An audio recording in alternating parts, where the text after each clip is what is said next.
Hey guys, welcome back. Tonight we're going to be talking about a very particular kind of person, a type of human that doesn't really exist anymore. Not in the same way. We're going to be talking about the Victorian explorer. These are the men who, with a staggering mix of courage and what can only be described as world-class arrogance, decided that the blank spots on the map were a personal invitation. They looked at impenetrable jungles, vast scorching deserts and frozen wastelands, and thought, yes, a tweed suit and a good moustache should be sufficient for this. It's a story of incredible resilience, profound discovery, and let's be honest, some truly bizarre and often fatal decision-making.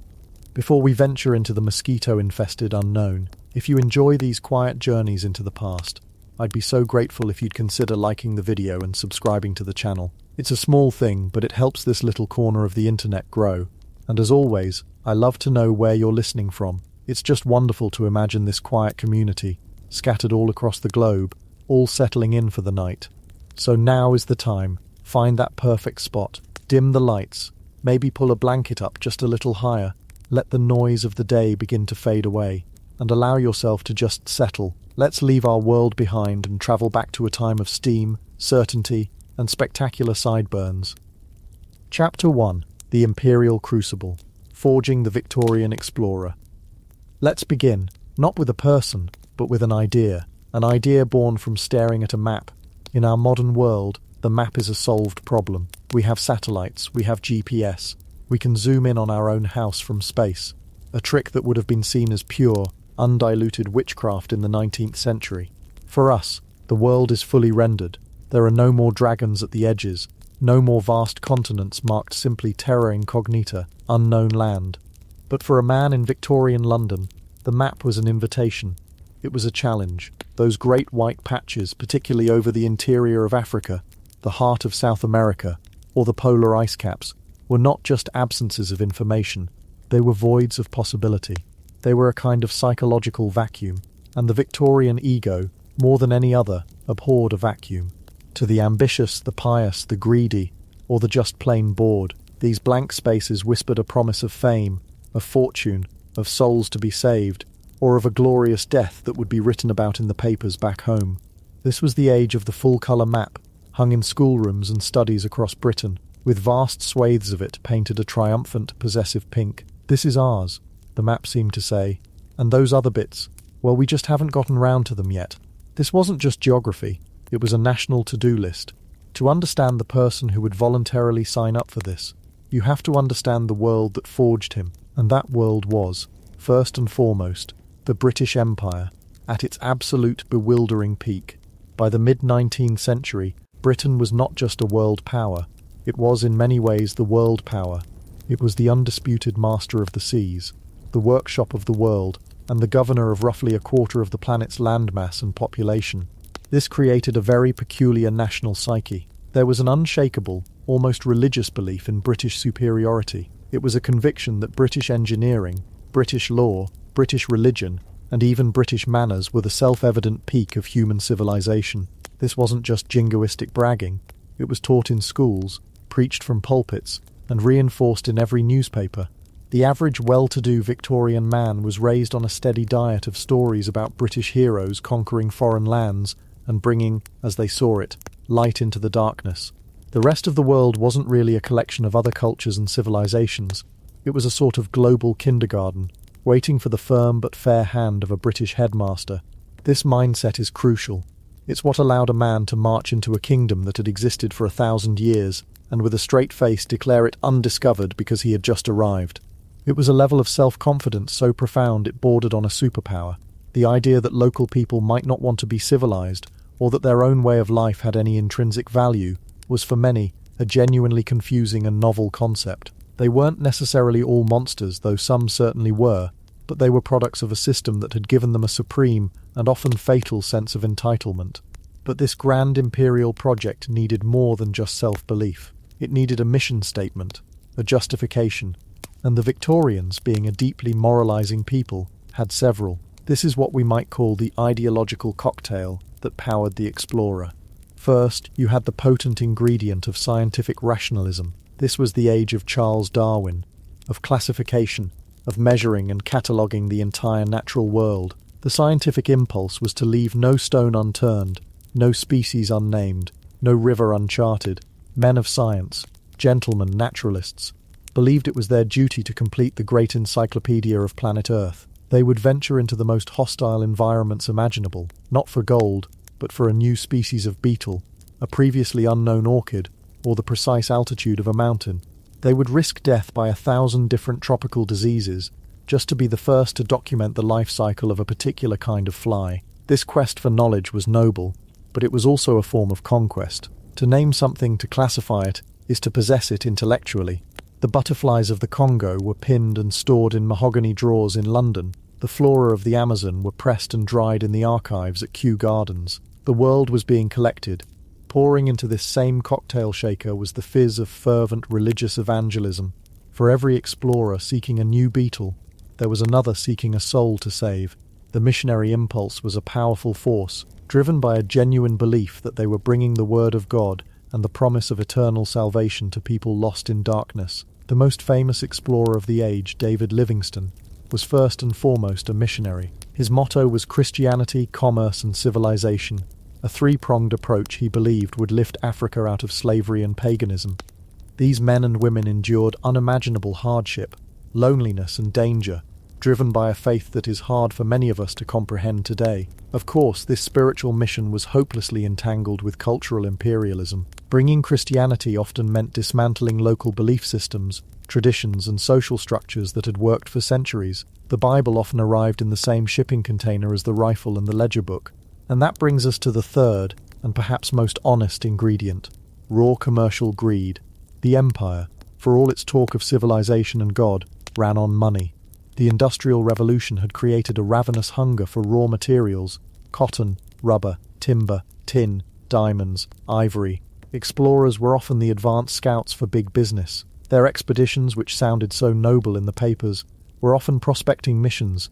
They were searching for navigable rivers that could transport goods, fertile land that could be turned into plantations, and mineral deposits that could be mined. Henry Morton Stanley, the man who famously found Dr. Livingstone, was also an agent for King Leopold II of Belgium, and his explorations of the Congo were instrumental in establishing one of the most brutal and exploitative colonial regimes in human history.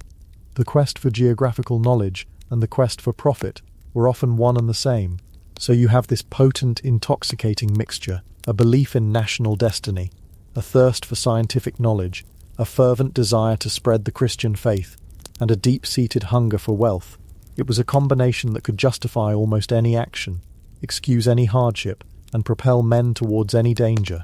Of course, to even consider such a life, you needed an official sponsor. You couldn't just pack a bag and declare yourself an explorer. Well, you could, but no one would take you seriously, and you'd likely perish in obscurity. For true legitimacy, you needed the backing of an institution. And in Victorian Britain, there was no institution more prestigious in this field than the Royal Geographical Society. Founded in 1830, the RGS was the epicentre of exploration. Its headquarters in London was a hallowed space. Imagine wood-panelled lecture halls, the smell of old paper and leather-bound books, walls covered in giant maps showing the latest discoveries. To be a Fellow of the Royal Geographical Society, an FRGS, was a mark of tremendous prestige. It was here that the grand quests were planned and proposed. An aspiring explorer would stand before a committee of stern-faced men, academics, retired military officers, wealthy patrons, and make his case. He would point to a blank spot on the map and explain his plan for filling it in. He would detail the scientific instruments he would take, the data he would collect, and the glory that his discoveries would bring to Britain and to the society.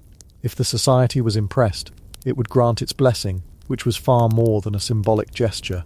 It unlocked funding, provided state-of-the-art equipment, chronometers for calculating longitude, sextants for navigation, barometers for altitude, and most importantly, it gave the expedition an official stamp of national importance. When you returned, assuming you returned, it was in this very hall that you would present your findings to a packed audience, becoming an instant celebrity. The RGS was the gatekeeper, the tastemaker, and the ultimate arbiter of who got to be a hero.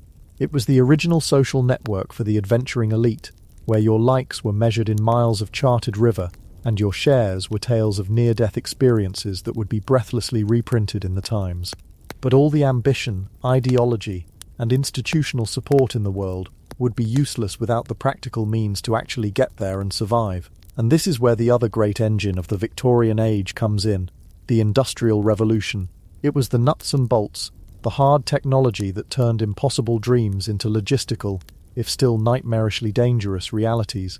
Prior to this era, deep continental exploration was a slow, agonizing affair, tethered to the wind and the muscle power of men.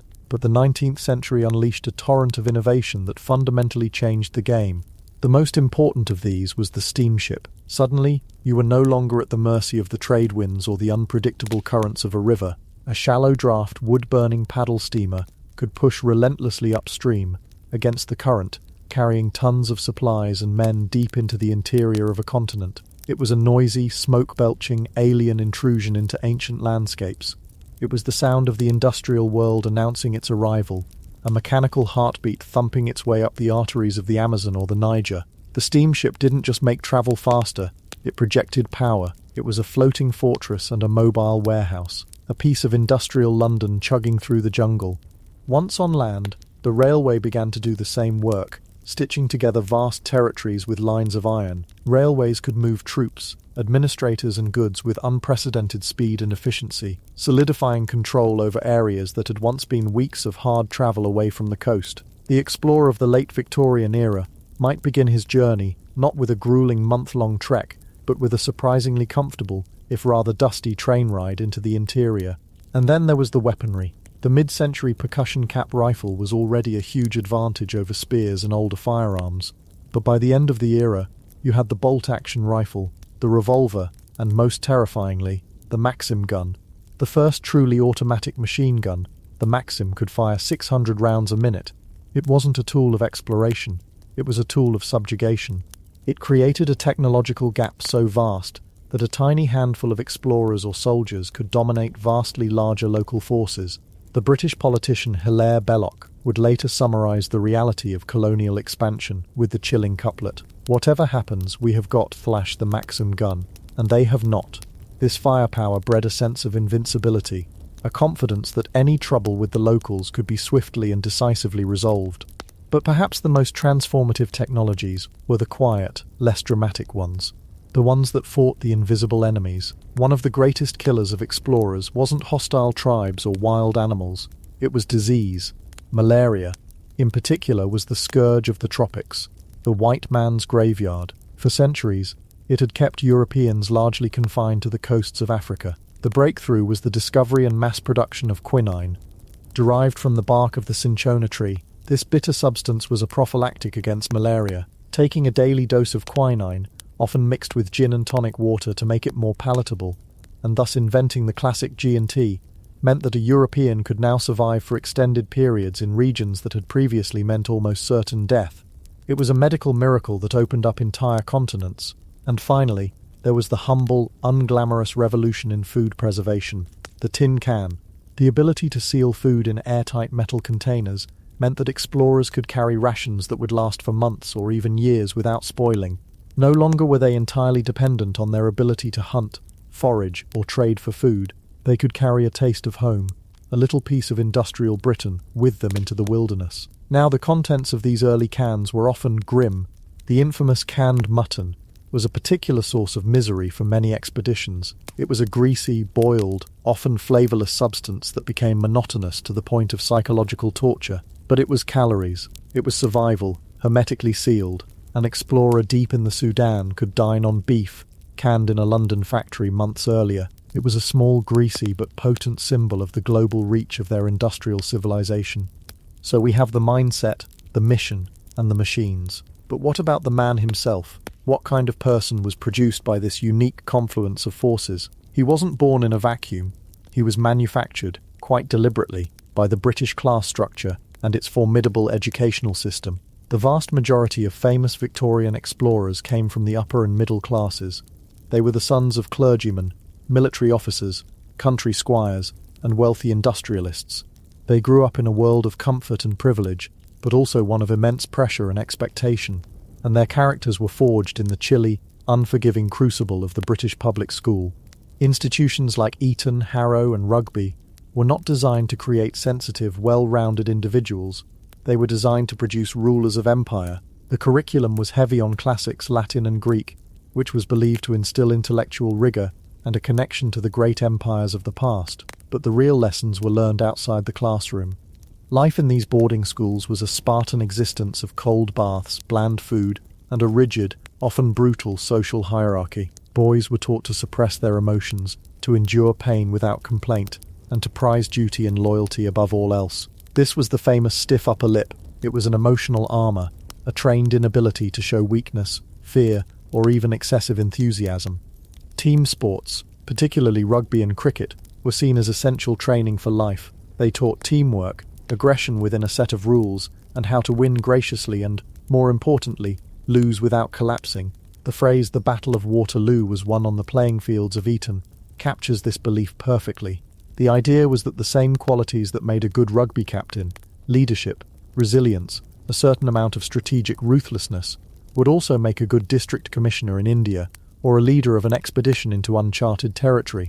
This education produced a man who was physically and mentally tough, conditioned to hardship, and possessing an unshakable belief in his own abilities. He was often intellectually curious but emotionally reserved. He was comfortable giving orders and expected them to be obeyed. He had been trained from childhood to see himself as a natural leader of men, regardless of their background or skin color. When you read the diaries of these explorers, you are often struck by their sheer stoicism in the face of appalling conditions. They will describe a day of marching through a leech-infested swamp, suffering from fever, with their porters deserting and their food running out, and then conclude their entry with a dry comment on the disappointing quality of the evening's tea. This wasn't an act, it was the product of a lifetime of training. From this pool of similarly educated men, several distinct archetypes of explorer emerged. There was the aristocratic sportsman, often a second or third son with no great estate to inherit. He was driven by a desire for adventure and a deep-seated boredom with the stuffy drawing rooms of London. For him, exploration was the ultimate blood sport. He wasn't necessarily interested in science or commerce. He was there for the thrill, to hunt big game, to face danger, and to return with a good story to tell at his club. These were the men who saw Africa as a grand shooting estate, and its people as little more than background characters in their own grand adventure. Then there was the military man, often an officer from the Royal Engineers or the Royal Navy. He approached exploration as a military campaign. The jungle was an enemy to be conquered. A river was a tactical obstacle to be overcome. He was a master of logistics, discipline, and above all, mapping. For him, the primary goal was often strategic. He was surveying for potential military routes, identifying defensible positions, and extending the formal reach of the empire. His reports were filled with precise measurements, topographical details, and assessments of the local population's willingness to fight. His expeditions were run with military precision, and his patience for inefficiency or insubordination was famously thin. You also had the man of God, the missionary explorer. As we've discussed, his primary drive was spiritual. He was often a gentler, more scholarly figure than the soldier or the sportsman, learning local languages and making genuine efforts to understand the cultures he was working in. David Livingstone is the template, a doctor and a preacher who travelled with a Bible in one hand and a sextant in the other, yet even he was a product of his time, unable to separate his religious mission from the idea of British cultural and commercial expansion. He saw no contradiction in paving the way for traders while preaching the gospel. And finally, there was the scientific naturalist. He was often the least interested in imperial glory or converting the masses. He was a pure obsessive, a collector. Men like Alfred Russel Wallace or Henry Walter Bates would spend years in the Amazon, living in modest huts, largely forgotten by the world, patiently collecting tens of thousands of specimens. They were driven by a burning curiosity to understand the mechanics of the natural world. Their great enemy wasn't a hostile tribe.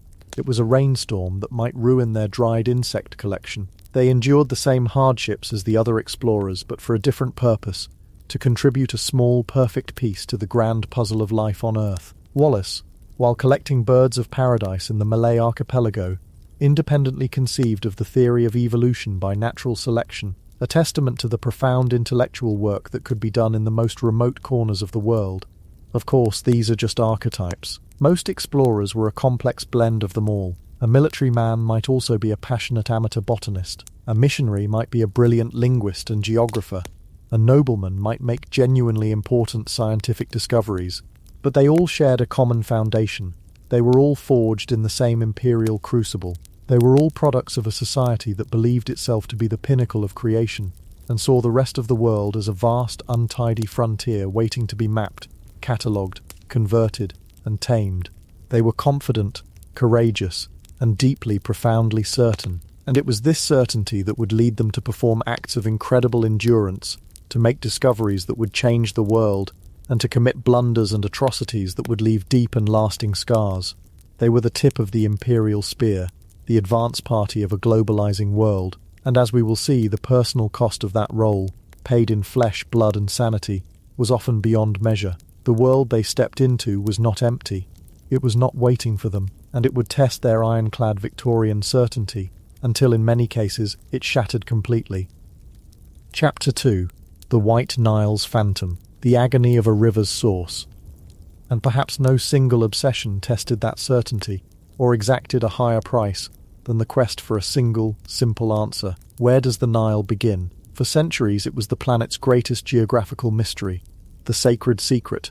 Herodotus had speculated on it. The Romans had sent expeditions to find it, and failed.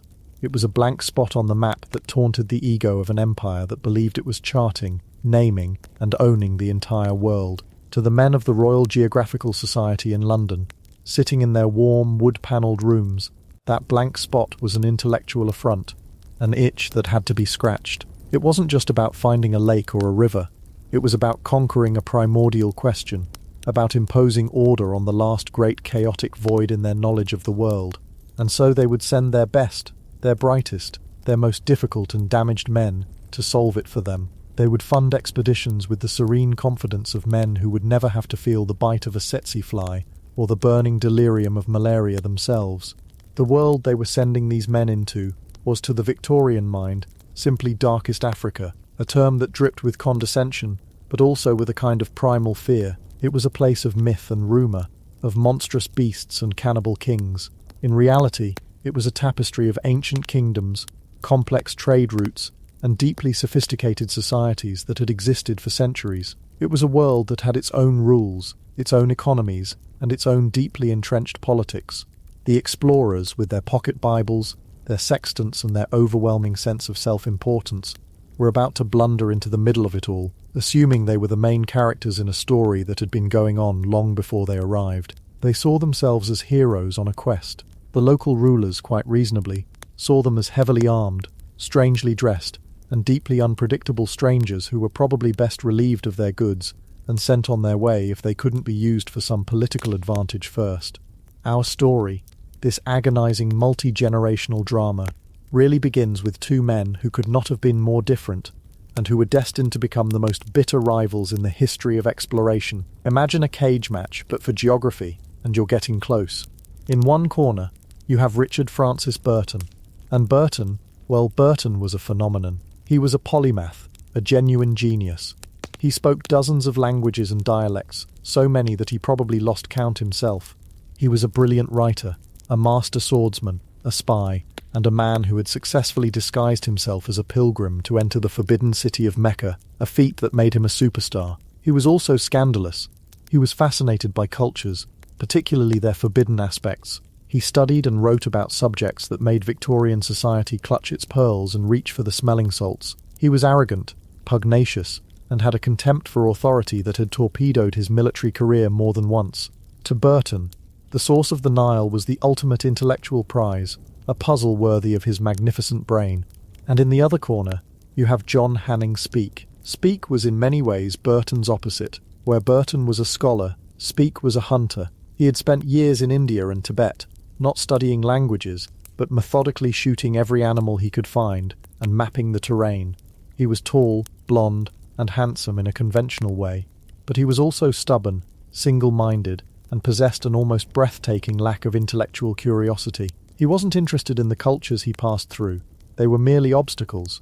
He wasn't there to understand Africa. He was there to find a lake. He was driven by a raw, naked ambition that was uncomplicated by Burton's intellectual nuance.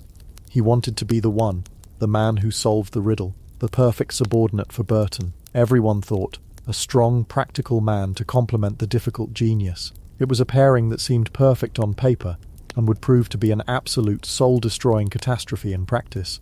Their expedition began in 1856 from Zanzibar, the great slave trading hub on the coast of East Africa, and from the very beginning, you get a sense of the sheer grinding absurdity of what they were trying to do. This wasn't a matter of packing some energy bars and a GPS. This was an undertaking on a medieval scale. They needed an army of porters, literally hundreds of them, to carry everything. And what were they carrying? Not just scientific instruments and weapons. They were carrying currency. The interior of Africa didn't run on the British pound. It ran on cloth, brass wire, and beads. Bales and bales of American-made cotton, coils of gleaming wire, and sacks of colourful glass beads. Every few miles they would enter the territory of a new chief or sultan, and the entire caravan would grind to a halt for days, sometimes weeks of excruciating negotiations.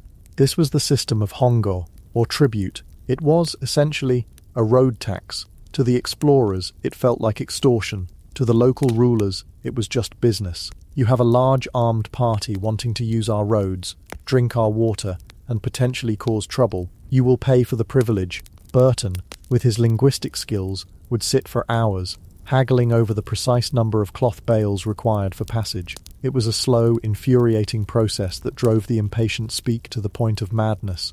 The caravan was a fragile, moving ecosystem. Porters would desert, taking their expensive loads with them. They would fall ill. They would get into fights. The donkeys they brought to carry supplies died almost immediately from the tsetse fly. Every single day was a logistical nightmare, a constant battle against friction, heat, and human nature. This wasn't a brisk walk in the park.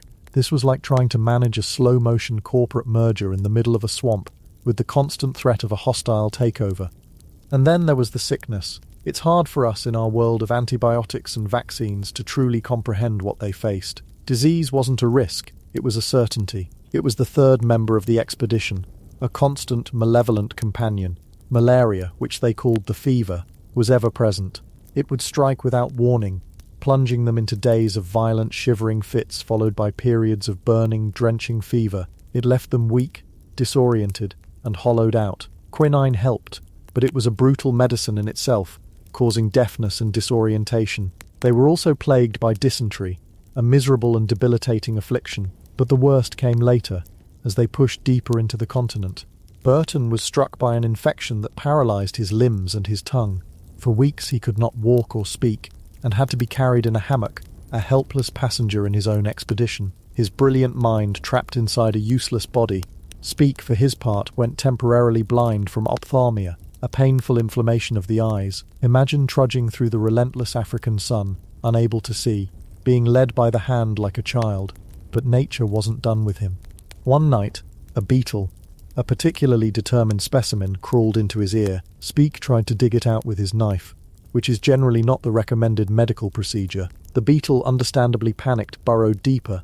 In a fit of agony and desperation, Speak poured first melted butter and then a strong disinfectant into his ear, which eventually killed the beetle, but also destroyed his eardrum, leaving him partially deaf for the rest of his life. So here they were, the two great explorers, one mute and paralysed, the other blind and deaf. It's a scene straight out of a bleak, absurdist play, two broken men, being carried and led by their African porters, still pushing westward, driven by an obsession that had burned away everything else. The porters must have looked at these two crumbling Europeans and wondered what on earth could be so important that it was worth this level of self-destruction. After months of this agony, they finally arrived at the shores of a vast inland sea, Lake Tanganyika. It was a stunning sight, a shimmering expanse of water nestled between mountains. They were the first Europeans to ever lay eyes on it. But for Burton, the geographer, there was a problem. He tested the water. It was fresh in some places, but some of the rivers flowed into it, not out of it to the north. This lake, as magnificent as it was, could not be the ultimate source of the White Nile. It was a staggering achievement, but it was also a glorious failure. The prize was still out there. During their recovery at Lake Tanganyika, local traders told them of another, even larger lake to the north. Burton, still too sick to travel, dismissed it as rumour. He was the leader, the intellectual, and he had made his calculation. Speak, however, was restless. His ambition gnawed at him. While Burton remained behind, Speke, having recovered his sight just enough to function, took a small party and marched north. It was a grueling 3-week journey, and on August 3rd, 1858, he crested a hill and saw it. A body of water so vast it looked like a sea. It stretched to the horizon, its surface sparkling under the African sun. He named it Lake Victoria in honor of his queen, and in that moment, standing there alone, with no scientific proof, no measurements of outflow, just a gut feeling and an overwhelming sense of destiny, John Hanning Speke decided that this was it. This was the source of the Nile. He returned to Burton a changed man. The subordinate was gone. In his place was a man who believed he had made the greatest geographical discovery of the age. He declared his theory to Burton, who, as a rigorous scholar, was utterly contemptuous. "You have no proof," Burton argued. "It's just a large body of water. You haven't seen where it flows." But Speke would not be moved. His intuition had hardened into unshakable fact. The seed of their rivalry, planted in the misery of the journey, now blossomed into outright hostility. The long, silent, agonizing march back to the coast was a journey of pure hatred. They barely spoke. Two men, once partners, now separated by a vast, unbridgeable lake of resentment. The moment they reached civilization, the betrayal was swift and absolute. Speke, being the healthier of the two, took a faster ship back to England. He had promised Burton they would present their findings to the Royal Geographical Society together. It was a promise he had no intention of keeping. He arrived in London first and went straight to the Society. He claimed the discovery for himself. He announced that he, John Hanning Speke, had discovered the source of the Nile. It was Lake Victoria. Burton, he casually mentioned, had been too sick to contribute much. By the time Burton arrived back in England, Speke was the hero of the hour. He was being celebrated, and he was already securing funding for a new expedition to go back and prove his theory. Burton was left stunned, sidelined, and utterly furious. The feud became public, and it was ugly. They attacked each other in the papers, in lectures, in the hallowed halls of the Geographical Society. It was a scandal that fascinated Victorian London. The great quest had descended into a petty, personal squabble between two broken, bitter men. Speke did go back on a second expedition with a new partner, James Augustus Grant. He reached the northern shore of Lake Victoria in 1862, and there he found it, a powerful cataract where the lake's waters spilled out and began a long, winding journey north. He named it Ripon Falls. To him, this was the final, triumphant proof. He had found the Nile's exit from the lake. The mystery was solved. He sent a jubilant and famously arrogant telegram back to London. The Nile is settled. But it wasn't. Not really. Burton and many other geographers back in London were not convinced. Speke hadn't actually followed the river from the falls all the way down to Egypt. He had only seen the beginning of its journey. He had taken a shortcut overland, skipping a huge, unknown section of the river. How could he be sure it was the same river? What if it flowed into a swamp and disappeared? The doubts lingered. The debate raged on. The Royal Geographical Society, to settle the matter once and for all, scheduled a public debate, Burton versus Speke. The two men would finally confront each other on stage and lay out their arguments. The geographical cage match was finally going to happen. It was scheduled for September 16th, 1864, but on the afternoon of September 15th, the day before the debate, John Hanning Speke went out partridge shooting on a relative's estate. A single shot was heard. He was found dead, killed by his own shotgun. The official verdict was a hunting accident. He had, the coroner said, climbed over a stone wall, and his gun had accidentally discharged into his chest. But the doubts have always remained. The wound was in a strange place. Speke was an incredibly experienced hunter, and he was a man facing the prospect of being publicly cross-examined and potentially humiliated by the brilliant, savage intellect of Richard Burton. We will never know for sure if it was a tragic accident or an act of final desperation, but what is certain is that Burton, upon hearing the news, was not magnanimous in victory. His first reported reaction was cold and dismissive.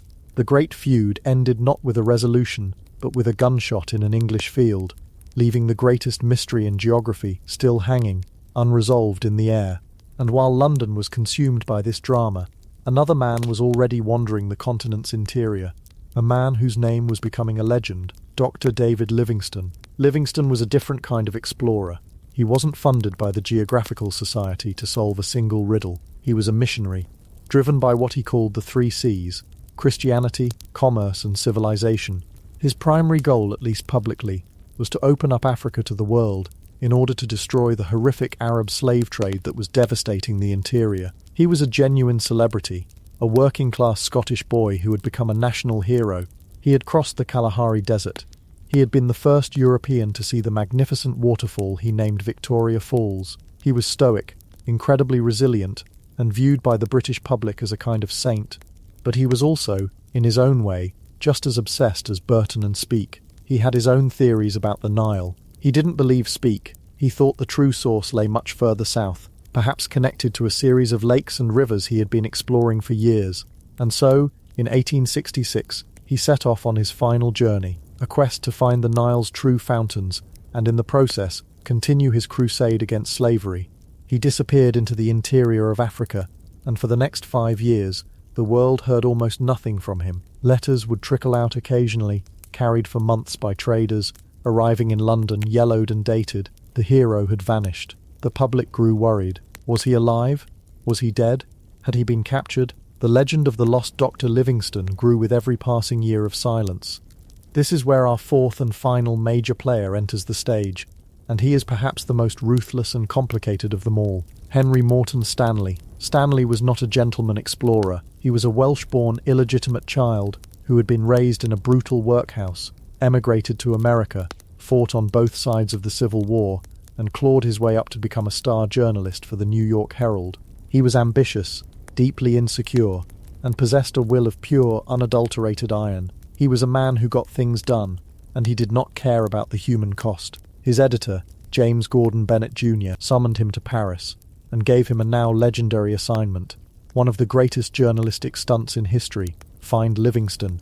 Stanley's expedition was a world away from the earlier British efforts. It was an American-style operation, lavishly funded, brutally efficient, and militaristic. Where Burton had haggled, Stanley threatened. Where Speke had trudged, Stanley marched. He assembled a massive caravan, a small army, and plunged into Africa in 1871 with a singular purpose. His journey was a masterpiece of logistics and brutality. He drove his men relentlessly. He fought his way through territories that resisted him. He was not there to make friends or to understand cultures. He was there to get a story. He was the prototype of the modern embedded journalist. But his embed was with himself. The journey was hellish. His men died of disease and in skirmishes. He suffered from fevers that nearly killed him. But he never stopped. He was driven by a desperate need to succeed, to prove himself to a world that had always looked down on him. And finally, after 8 long months, in the town of Ug on the shores of Lake Tanganyika, the very same town where Burton and Speke had parted in bitterness, he saw him. An old, frail-looking white man with a grey beard and a blue cap, surrounded by a small group of loyal attendants. Stanley, ever the showman, composed himself. He walked forward, raised his hat, and delivered the line he had probably been rehearsing for weeks, a line of such magnificent, understated absurdity that it has echoed through history. Dr. Livingstone, I presume? The meeting was a sensation. Livingstone, who had been destitute, ill, and cut off from the world, was resupplied and rejuvenated by Stanley's arrival. The two men, the old saint and the ruthless go-getter, spent several months together, exploring the northern end of Lake Tanganyika, and confirming, once and for all, that it was not the source of the Nile. Stanley begged Livingstone to return to England with him. He would be welcomed as a hero. He could rest, but Livingstone refused. He was still obsessed. He hadn't found the true fountains of the Nile yet. He believed they lay in a region to the west, a place called Lualaba. He had to know. Stanley reluctantly left him to his quest. He marched back to the coast, wrote his sensational book, How I Found Livingstone, and became the most famous journalist in the world. Livingstone, meanwhile, pushed on, a lonely skeletal figure, racked by dysentery and bleeding internally, carried in a hammock by his 2 most loyal African attendants, Susie and Chuma. He was a ghost, wandering through the swamps, scribbling in his journal until the very end. On the morning of May 1st, 1873, Susie and Chuma found him kneeling by his bedside, dead. He had died in prayer, but the story doesn't end there. In an act of incredible devotion, Susie, Chuma, and his other followers made a decision. Their master's body must be returned to his own country. They crudely embalmed him, burying his heart and viscera under a tree in the village where he died. Then they dried his body in the sun for 2 weeks until it was little more than a hollowed-out shell. They wrapped him in cloth to look like a bale of goods, and for the next 9 months they carried him. They carried the body of David Livingstone over 1,000 miles, through hostile territory, across rivers and mountains, all the way back to the coast, where they delivered him to the British authorities. It was an astonishing feat of loyalty and endurance, a funeral procession on an epic continental scale. Livingstone's body was returned to England and buried with full honours in Westminster Abbey, a national icon laid to rest. But the question, the damned question of the Nile, still wasn't definitively settled. Livingstone's death had only added to the mystery. The Royal Geographical Society knew there was only one man with the drive and the resources to finish the job, Henry Morton Stanley, and so in 1874, Stanley returned to Africa, this time jointly funded by his old newspaper and London's Daily Telegraph. This was to be the biggest, most expensive, and most brutal expedition yet. He brought a boat, the Lady Alice, which could be broken down into sections and carried overland by porters. His goal was to do what no one had done before, to circumnavigate the Great Lakes, and then to follow whatever river he found to its end, wherever that might be. His journey was an epic of violence and discovery. He circumnavigated Lake Victoria, confirming that Speke had been essentially correct. Ripon Falls was indeed the only outlet. The primary source was settled, but what of the river that Livingstone had died searching for, the Lualaba? Where did it go? Many, including Burton, believed it flowed west and became the Congo. Stanley was determined to find out. He took his boat and his army of followers to the Lualaba River and began to follow it. The local tribes were powerful and hostile, masters of the river who used massive war canoes. Stanley, in his own words, decided his policy was to shoot them down like birds. He fought pitched battles on the river, his rifles against their spears. It was a bloody, brutal passage. For months they followed the river as it twisted and turned, plunging through dense, unknown rainforest. They navigated treacherous rapids that smashed their canoes. His men drowned, died of disease, starved, but Stanley would not turn back. He was a man possessed, a force of nature as powerful and destructive as the river he was trying to tame. Finally, after 999 days, after a journey of nearly 7,000 miles, a tiny skeletal remnant of his expedition stumbled out of the jungle at the mouth of a massive river on the Atlantic coast. He had proven it. The Lualaba was the Congo River. In the process, he had also solved the last piece of the Nile puzzle by eliminating the only other major candidate. Speke had been right all along. The great secret was finally, definitively, revealed. Lake Victoria was the source. The case was closed. But at what cost?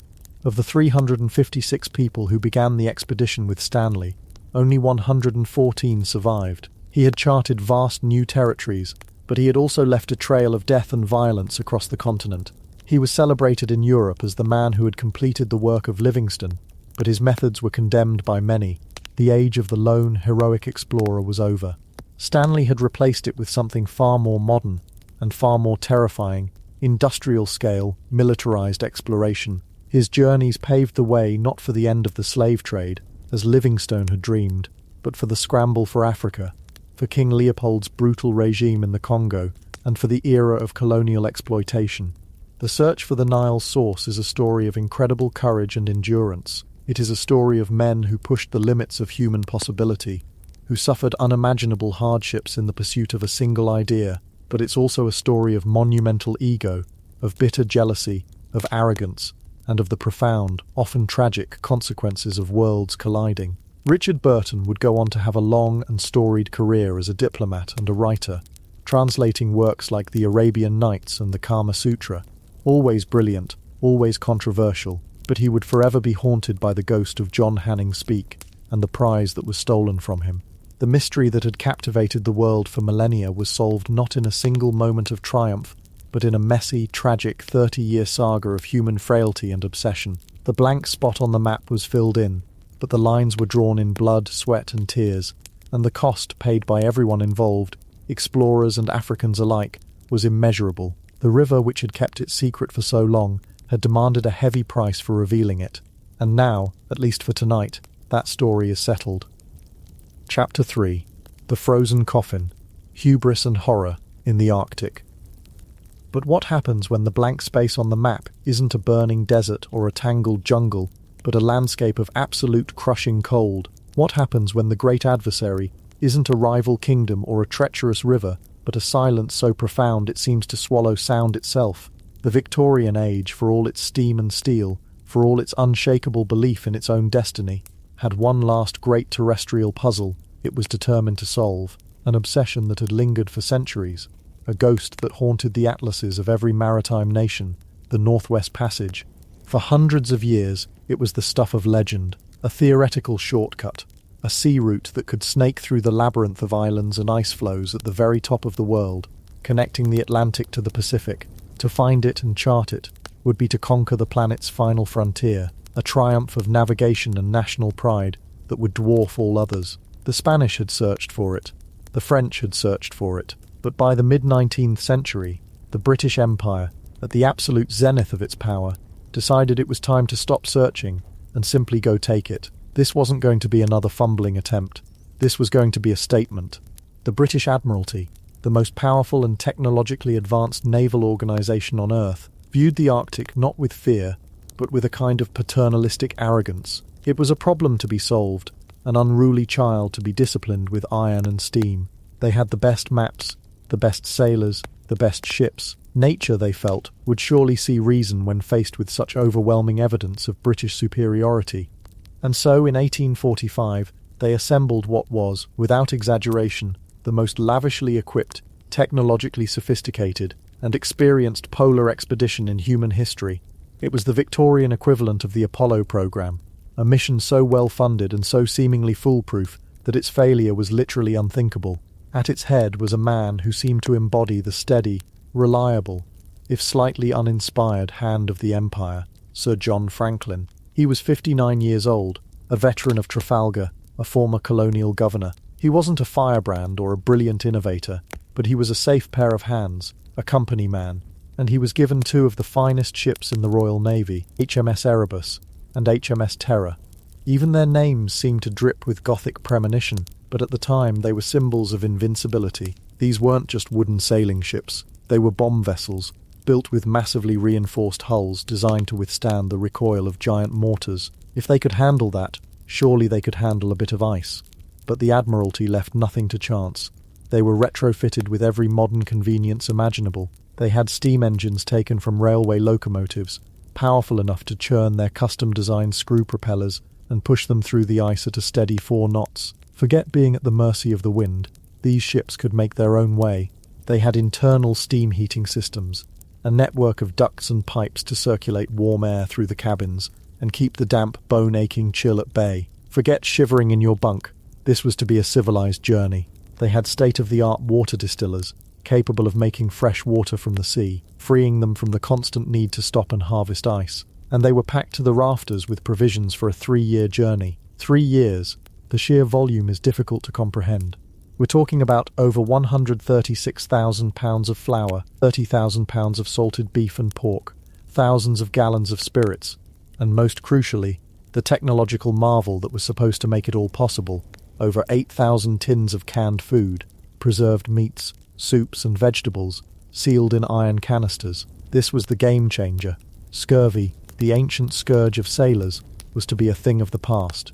The men would have fresh, nutritious food year-round. There would be no need to hunt, no need to forage.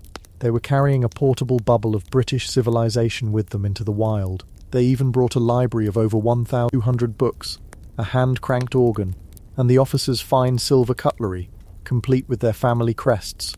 They weren't just planning to survive the Arctic. They were planning to be comfortable. They were planning to have dinner parties while the world froze outside. In May of 1845, the Erebus and Terror, with their combined crew of 129 officers and men, sailed from Greenhithe, England, to a chorus of national pride. They were the best of the best, led by a seasoned commander, in ships that were essentially naval-grade icebreakers. They were heading into the white blank space on the map, but no one had any doubt that they would emerge on the other side, into the Pacific, as heroes. In July of that same year, 2 whaling ships in Baffin Bay, off the coast of Greenland, saw them for the last time. The officers of the Franklin expedition invited the whaler captains aboard for dinner. They were in high spirits, confident, boastful even. They showed off their wonderful ships, their incredible supplies, They were sailing into the ice, and they were smiling. As the whalers departed, the men of the Erebus and Terror gave them 3 hearty cheers. And then, the 2 ships, black hulls against the endless white, turned west and sailed into the maze of islands and fog, and into silence. The first year passed with no word. This was perfectly normal. Expeditions like this were expected to be out of contact for long periods. They were beyond the reach of mail ships, beyond any known outposts. No news was good news. The Admiralty remained calm. The British public remained proud.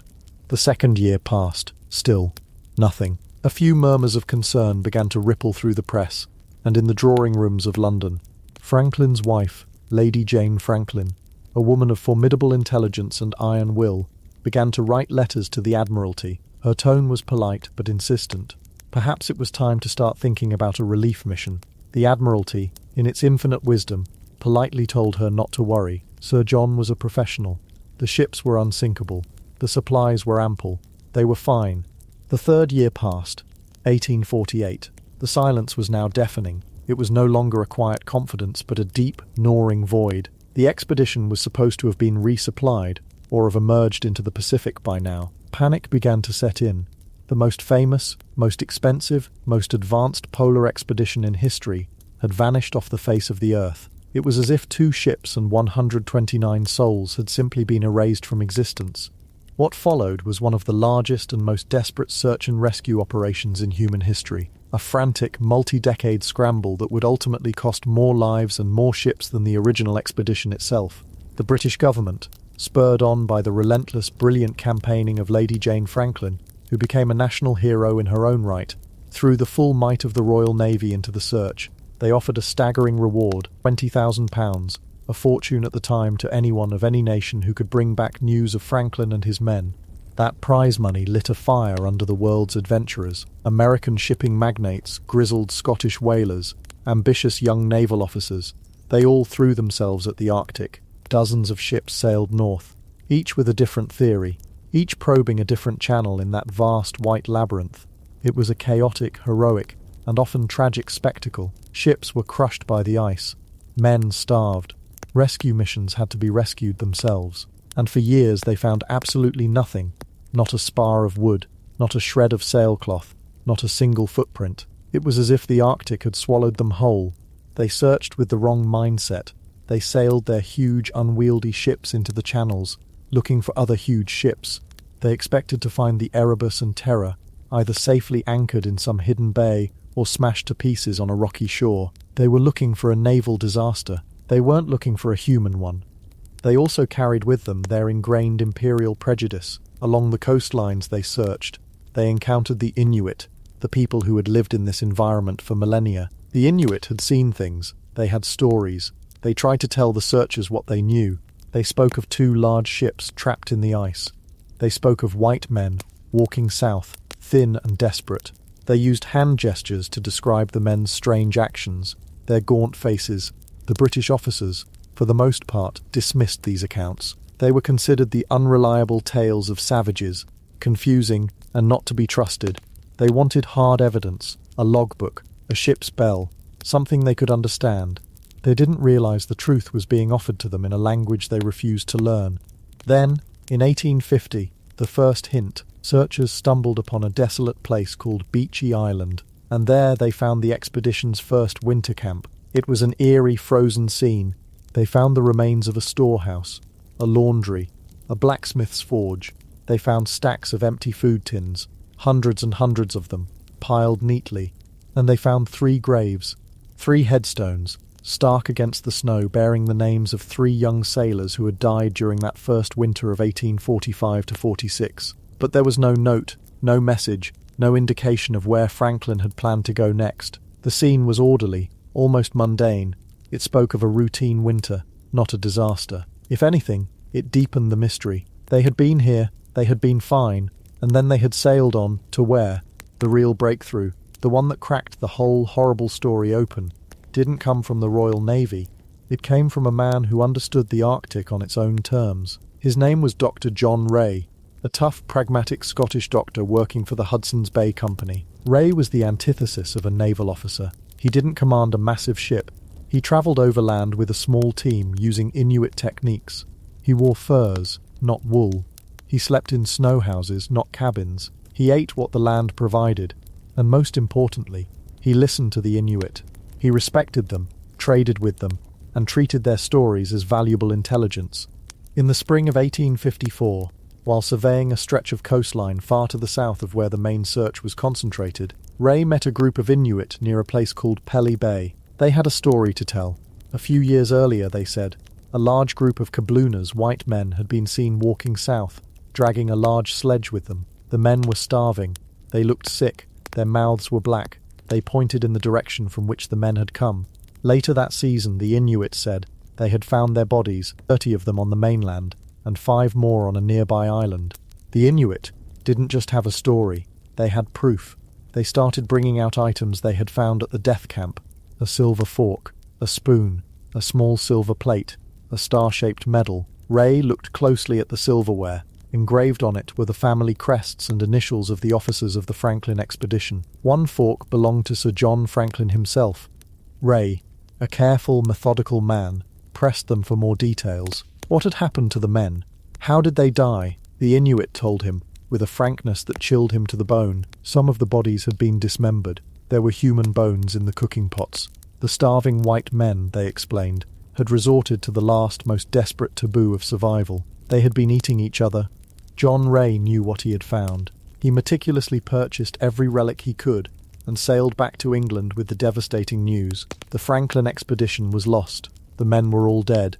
And in their final agonizing days, they had descended into cannibalism.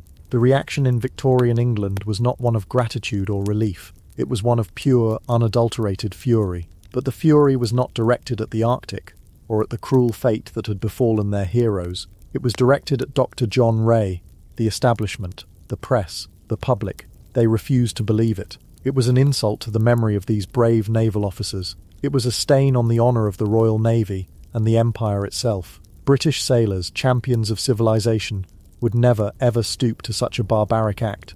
Leading the charge against Ray was one of the most famous men in England, the author Charles Dickens. Dickens, a personal friend of the Franklin family, launched a vicious public campaign to discredit Ray. He wrote scathing articles, arguing that the Inuit were liars and savages, probably the real murderers of the Franklin crew, who were now trying to cover their tracks. It was a perfect storm of class snobbery and racial prejudice. Who were you going to believe? A rough-hewn company man who fraternized with natives? Or the heroic officers of Her Majesty's Navy? Victorian society chose its heroes, and the horrible truth was buried under an avalanche of denial. But Lady Jane Franklin was not satisfied. She knew Ray's report, however distasteful, held the first real clues. She spent her own fortune to fund one last private expedition, led by an experienced officer named Francis McClintock. In 1859, McClintock, using the information from Ray's report, finally found the answers everyone had been seeking. On the desolate, wind-scoured shores of King William Island, his search party found a skeleton in a tattered officer's uniform, lying face down in the snow. They found another skeleton in the ruins of a small hunting blind, but their most important discovery was a small rusted metal cylinder left in a stone cairn. Inside was a standard Admiralty form, a note left by the expedition, and it told the whole story. It was 2 messages, written in the margins. The first, dated May 1847, was almost cheerful. It stated that the Erebus and Terror had wintered at Beechey Island, then sailed south, and had become trapped in the ice in September of 1846. It was signed by an officer, and ended with the words, "All well." But around the edges of that same piece of paper was a second message, written in a different, more frantic hand, dated 11 months later in April 1848. The tone was completely different. It was a message of utter despair. It reported that the ships had been trapped in the ice for a year and a half. 24 men were already dead, including Sir John Franklin himself, who had died on June 11th, 1847. The surviving 105 men, led by Captain Crozier, had abandoned the ships. Their plan was to trek south, overland, to a Hudson's Bay Company outpost on the Back River, hundreds of miles away. It was a death sentence. McClintock's party followed the trail of that doomed march, and what they found was the stuff of nightmares. They found a large, heavy ship's boat, mounted on a massive oak sledge. It was pointed south, and inside the boat were two skeletons. One was of a young man, the other of an older one. The boat was filled with the most bizarre and pathetic collection of objects. Silk handkerchiefs, scented soap, sponges, slippers, curtain rods, and stacks of silver forks and spoons, and books, lots of books. They were dragging the useless trinkets of their civilized lives with them into the wasteland, even as they starved to death. They couldn't let go of the world they had lost, and it was helping to kill them. Over the next century and a half, the rest of the puzzle was pieced together, bit by horrifying bit. Archaeological finds, modern forensics, and a belated re-examination of those Inuit oral histories that had been dismissed for so long, painted a picture of a slow, grinding, multi-year catastrophe. The ships, those technological marvels, had become their frozen coffins, trapped in the ice, which in that region can be many years old, and as hard as concrete. They were helpless. The steam engines were useless. The reinforced hulls, which they had believed to be invincible, were slowly being squeezed by the unimaginable pressure of the ice pack, which groaned and buckled around them day and night. And their food, the 8,000 cans that were meant to be their salvation, became their poison. Modern analysis of the bones of the crew members found on King William Island has revealed staggeringly high concentrations of lead. It turns out the contractor who supplied the cans, a man named Stephen Goldner, had rushed the job. The cans were sealed with thick, sloppy seams of lead solder, much of it on the inside of the tins. Every meal they ate, every spoonful of preserved soup, every bite of salted beef was laced with lead. Lead poisoning is a slow, insidious process. It doesn't just kill you, it drives you mad first. It causes confusion, paranoia, depression, weakness, and a catastrophic decline in cognitive function. The men were being physically and mentally eroded from the inside out. This explains so much. The strange, poor decisions. The bizarre choice to abandon the relative safety of the ships for a hopeless march. The decision to haul a boat full of silver cutlery across hundreds of miles of frozen tundra. They weren't just starving. Their minds were failing them. The slow, terrible timeline becomes clear. Franklin dies in the spring of 1847. The men, led by Captain Crozier, survive another winter on the ships. The ice grinding, the lead building up in their systems, scurvy and starvation setting in. In the spring of 1848, in a final act of desperation, the 105 survivors abandon the ships. They believe they can walk to safety. It's a journey into hell. They are already weakened by years of malnutrition and lead poisoning. They are wearing inadequate naval uniforms, not the warm furs of the Inuit. They are dragging sledges that are far too heavy, laden with useless junk. They begin to die. One by one, then in small groups, they fall in the snow and don't get up. The survivors, their bodies and minds broken, are forced to confront the ultimate horror. The bodies of their friends, their shipmates, become their only source of food. Marks on the bones found by archaeologists tell the grim story. Clean, deliberate cut marks, signs of dismemberment and defleshing, consistent with survival cannibalism. It wasn't savagery, it was the last desperate act of men who refused to lie down and die. Not a single one of them made it. The last man probably died sometime in 1850, or perhaps even later, alone in that vast white emptiness, his mind a ruin, his body a wreck, hundreds of miles from a salvation he could never have reached. The great expedition, the pride of the British Empire, had been utterly and completely annihilated by an enemy that it had profoundly misunderstood. The Arctic wasn't an obstacle to be overcome by technology, it was an environment to be respected, and they had shown it nothing but contempt. The cold didn't care about their steam engines, the ice didn't care about their iron hulls, and the silence didn't care about their 1,200 books. For over 160 years, that was where the story ended. A tragedy, a mystery, a ghost story, whispered by historians. The final resting places of the Erebus and Terror remained the last great secret of the expedition. Search after search failed to find them. And then, in the 21st century, everything changed. In 2014, a new search, a collaboration between the Canadian government, private industry, and Inuit communities, set out once more. But this time, they did something different. This time they listened. They put aside the old naval charts and focused on the Inuit oral histories, the stories passed down through generations that had been ignored for a century and a half. Inuit elders told them stories of a large ship seen sinking in a specific area, a place the white men had never seriously searched. Following that indigenous knowledge, the search team's sonar picked up an anomaly on the seabed.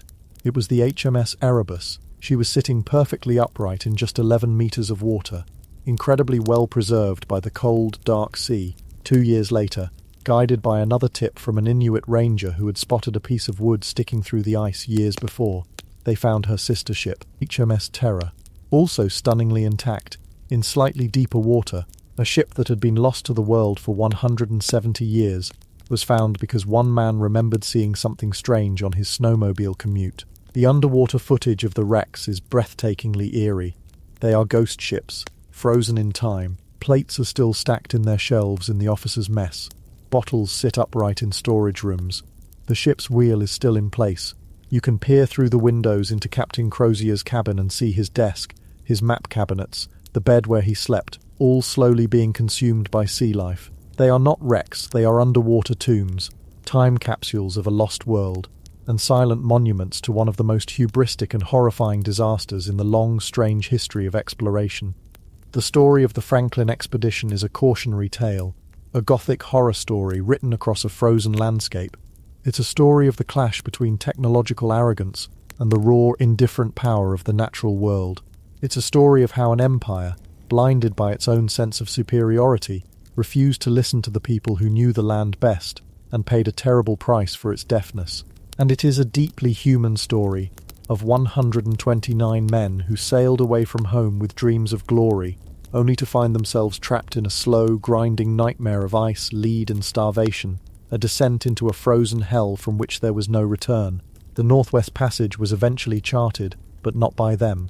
The blank spot on the map was filled in, but the final terrible details of their fate were a secret, the ice kept for a very, very long time. And now, at last, the ghosts of the Erebus and Terror can rest. Chapter 4. The Great Game's Shadow, Spies, Mystics and Mountains. And so, at last, the ghosts of the Erebus and Terror can rest. The great mystery of the Arctic, the brutal obsession that consumed so many lives, was finally laid bare. The map's white space was filled in with the hard, cold ink of tragedy. But as one obsession faded, another was already raging, thousands of miles away, in a landscape of a very different kind. The world, you see, was shrinking.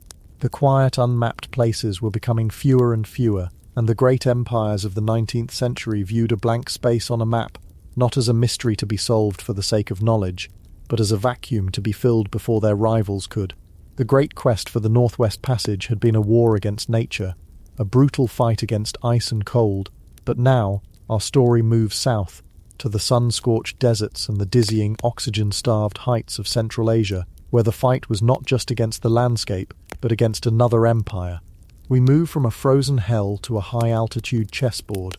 The obsession was no longer a waterway of ice, but a vast expanse of mountains and plains that separated British India from the creeping, ever-advancing southern border of Imperial Russia. This was the arena for what became known, with a kind of understated theatrical flair, as the Great Game. It was the original Cold War, a long, simmering, deeply paranoid conflict, fought not with grand armies and clashing banners, but in the shadows. It was a war of whispers, of bribes, of influence, of map-making, and of men who walked into forgotten kingdoms and never came out.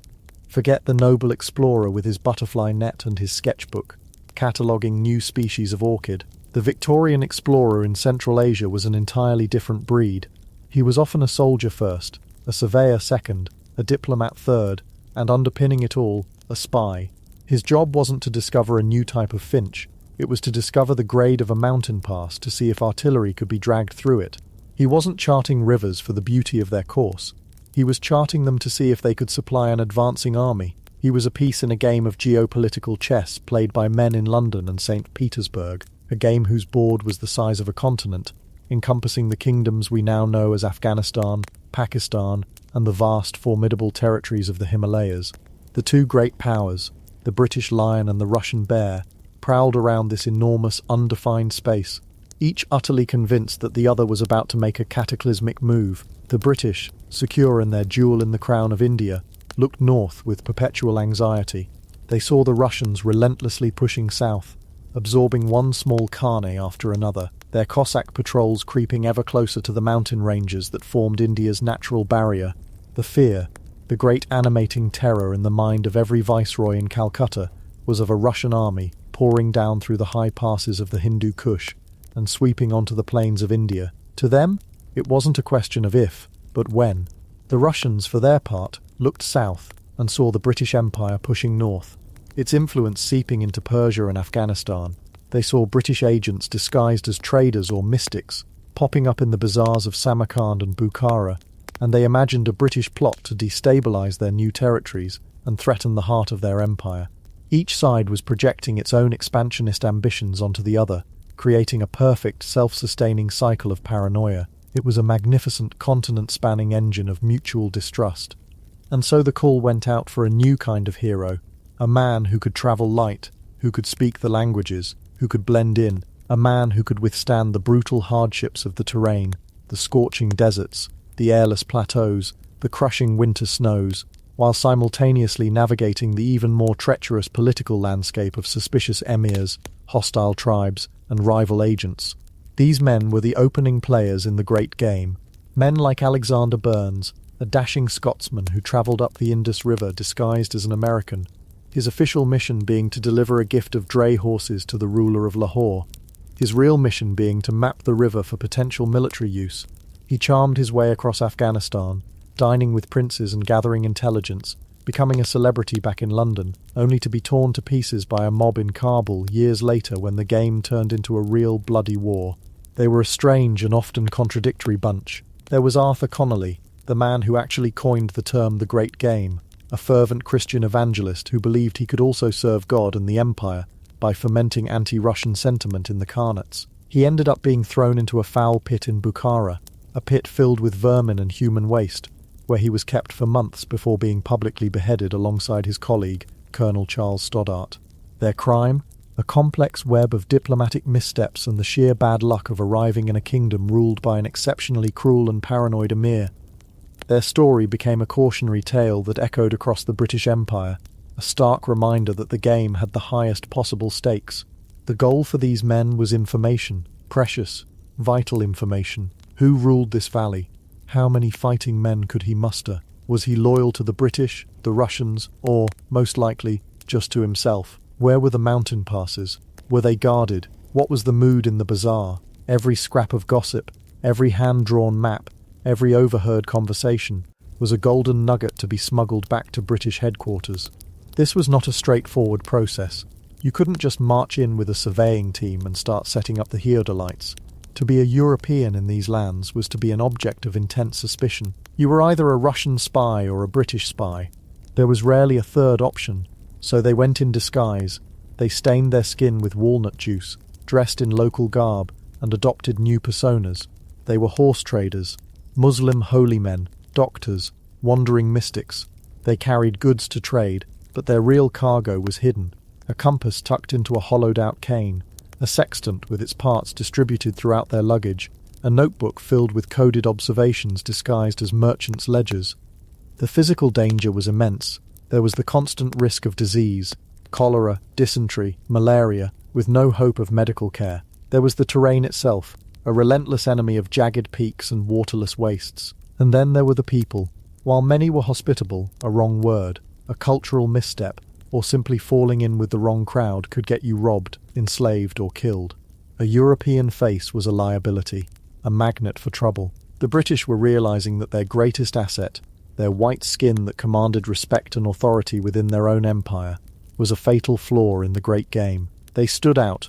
They were too conspicuous. They needed agents who could melt into the background, who could move through these forbidden lands without raising a single alarm. They needed spies who were invisible. And this necessity led them to one of the most ingenious, audacious, and quietly heroic chapters in the entire history of espionage and exploration. The ultimate prize in the great game, the geographical and spiritual heart of the entire region, was the one place no European was allowed to go: Tibet. Tibet was the roof of the world, a mysterious, isolated plateau kingdom ruled by a god-king, the Dalai Lama, in the sacred, forbidden city of Lhasa. To the Victorians, it was the ultimate blank space. It was a land of myth and legend, rumoured to hold ancient secrets and untold spiritual wisdom. But for the strategists of the great game, it was something far more practical, a massive, mountainous, and completely unknown territory that bordered India, and most worryingly, it also bordered the sphere of Russian influence. The British were terrified that the deeply religious Tibetans might fall under the sway of the Russian Tsar. What if Russian agents were already in Lhasa, advising the Dalai Lama? What if they signed a treaty? What if they allowed Russian troops to be stationed there, giving them a back door into India? It was a fear born of almost total ignorance. They knew next to nothing about Tibet's internal politics, its military capabilities, or its geography. They had no reliable maps. Lhasa was a phantom, a name on a piece of paper. They had to get in. They had to map it. But the Tibetans were famously and lethally serious about their isolation. Any foreigner caught inside their borders was likely to be imprisoned or executed. A white face didn't stand a chance. So the British did something brilliant. They decided to train locals to do the work for them. In the foothills of the Himalayas, in the offices of the Great Trigonometrical Survey of India, the colossal project to map the subcontinent, a British officer named Thomas Montgomery came up with an idea. He would recruit men from the border regions, men who looked Tibetan, who spoke the languages, who understood the customs, and who could pass for pilgrims or traders. He would train them in the clandestine arts of surveying, equip them with cleverly disguised instruments, and send them on foot into the unknown. He called these men his pundits, using the Hindi word for a learned man or scholar. It was a deliberately unassuming name for a group of men who were about to become some of the greatest explorers of the 19th century. The training was rigorous. The pundits were brought to a secret location and taught the basics of scientific surveying, but they couldn't use the standard bulky equipment of a British survey team. The theodolite, the surveyor's chain, the heavy tripods, all of it was impossible to conceal. Everything had to be miniaturized, disguised, or adapted. Their minds and bodies had to become the primary instruments. First, they had to master the art of walking. Not just walking, but walking with a precise, consistent, and unvarying pace. Each pundit was trained to take a step that was exactly the same length every single time, whether going uphill, downhill, or on flat ground. They would practice on a measured track, day after day, until their stride was as reliable as a machine. The average was about 2,000 paces to the mile. This was the foundation of all their work. Their own legs would become the surveyor's chain, the tool for measuring distance. But how do you keep count of thousands upon thousands of paces for months on end without losing your mind or your place? The solution was pure genius, blending espionage with local culture. Most Tibetans were devout Buddhists and carried a rosary or mala, used for counting chanted mantras. A traditional Buddhist mala has 108 beads. Montgomery had special malas made for his pundits. These looked identical to the real thing, but they had only 100 beads. It was a subtle but crucial difference. As the pundit walked, he would move his thumb over one bead for every 100 paces he took. One full circuit of the rosary meant he had walked 10,000 paces. He could do this discreetly, looking for all the world like a devout pilgrim murmuring his prayers, while in reality he was meticulously measuring the earth beneath his feet. The act of prayer became the act of cartography. To measure direction they needed a compass, but a European brass compass was a dead giveaway, so they were given small, concealable compasses. The best hiding place? The Tibetan prayer wheel. A prayer wheel is a hollow cylinder containing a scroll of paper printed with mantras. Devotees spin the wheel, believing that each rotation sends the prayers out into the world. It was a sacred object, something a border guard was unlikely to tamper with. The pundits' prayer wheels were modified. Inside where the sacred scroll should be, they hid their compass. Some even had their secret notes, tiny strips of paper with their recordings rolled up and tucked inside as well. They would wander through a village, spinning their prayer wheel, appearing to be lost in devotion, all the while taking a quick secret bearing on a distant mountain peak. They also needed to determine latitude, which requires measuring the altitude of the sun or stars. A sextant was far too bulky and obvious. The solution was a simple thermometer. They were taught that the boiling point of water changes with altitude.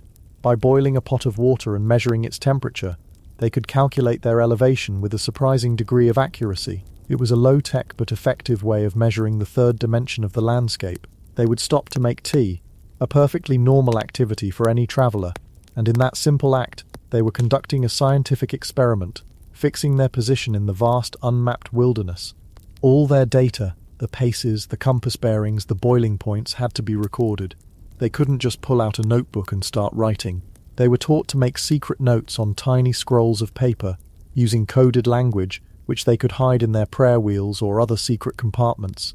They also had to train their memories, committing vast stretches of their journey to mind, to be written down later, in secret at night, when they were sure they were alone. They were walking computers, human data loggers, processing an immense stream of information while maintaining a flawless cover story. The first and greatest of the pundits was a man named Nain Singh Rawat. He was a schoolteacher from the Himalayan borderlands, a quiet, unassuming man who possessed an iron will, a photographic memory, and immense physical endurance. In 1865, he and his cousin were the first to be sent on a major mission, to travel from the British frontier to Lhasa, map the route, and determine the city's exact latitude and longitude. It was an undertaking of staggering ambition and danger. They disguised themselves as traders from Ladakh, joined a caravan, and set off. For weeks they travelled through the high, desolate plains of the Tibetan Plateau, a landscape that is brutally beautiful and utterly unforgiving. The air is thin, the sun is harsh, and the wind is relentless. The nights are fantastically cold. They walked day after day, Nain Singh silently counting his paces, his thumb moving methodically along his custom-made rosary. Every 100 paces, click, another bead. Every full rotation, a mental note. At night, huddled against the cold, he would pretend to be doing his sums for his trade business, but he would actually be transcribing the day's data into his secret journal. Along the way, they were constantly in danger. They were stopped and interrogated by suspicious officials. They were robbed by bandits. At one point, his cousin was forced to turn back, but Nain Singh pressed on alone. He finally joined a caravan of traders heading for the capital. As they approached Lhasa, the traders he was with became suspicious of him. They thought he was too interested in things, that he asked too many questions. They accused him of being a spy, not for the British, but for their own local ruler. His life was in danger. He had to think fast. He knew that in Tibet, a false accusation could be tried by the ordeal of pulling a white and a black stone from a pot of boiling oil. He loudly and publicly demanded the ordeal, proclaiming his innocence with such conviction that his accusers backed down, afraid they might be wrong. His courage and quick thinking saved him. He finally reached Lhasa in January 1866. For the first time, a trained surveyor working for the British was inside the Forbidden City. He couldn't stay long. He found lodging and, under the cover of darkness, began his most important work. He had to determine the city's latitude. He climbed to the roof of his guest house with a bowl of water to create an artificial horizon and his hidden sextant. But he was plagued by bad luck. The nights were cloudy. He was running out of time and money. He knew that the longer he stayed, the greater the chance of discovery. Finally, the stars cleared. He was able to take 10 separate star sightings, a feat of incredible nerve, working in the freezing dark, terrified of being discovered. From those sightings, he calculated the latitude of Lhasa with remarkable precision. He also walked the city, counting his paces to measure its circumference. He estimated the height of the Patala Palace, the Dalai Lama's vast residence. He even managed to catch a glimpse of the Dalai Lama himself, a young boy at the time, during a public procession. He gathered information on trade routes, on the disposition of the Tibetan army, on the political mood of the city. He was a one-man intelligence agency. After several weeks, his work was done. He had to get out. He joined another caravan and began the long journey back to India. The return trip was even more harrowing than the journey in. He was again robbed of almost everything he owned. He had to sell his spare horse and walk, barefoot through snow-covered passes. He suffered from frostbite and exhaustion, but he protected his data. The secret notes, the record of his paces and bearings, were his sacred trust. He guarded them with his life. Months later, a ragged, emaciated figure stumbled into the British outpost on the Indian frontier. It was Nain Singh Rawat. He had been gone for nearly 2 years. He had walked over 1,200 miles, counting every step. He handed over his prayer wheel, his rosary, and his secret notes. The British officers were astounded. When they debriefed him and plotted his data, a map began to emerge from the void. For the first time, the true course of the great Sangpo River was charted. The locations of towns and monasteries were fixed, and most importantly, the precise location of Lhasa was finally known. It was one of the single greatest feats of exploration in history, performed not by a swashbuckling European hero, but by a quiet, determined Indian schoolteacher. Nain Singh became a legend within the survey of India. He would undertake more journeys, including an epic 800-mile trek that took him through the entirety of western Tibet.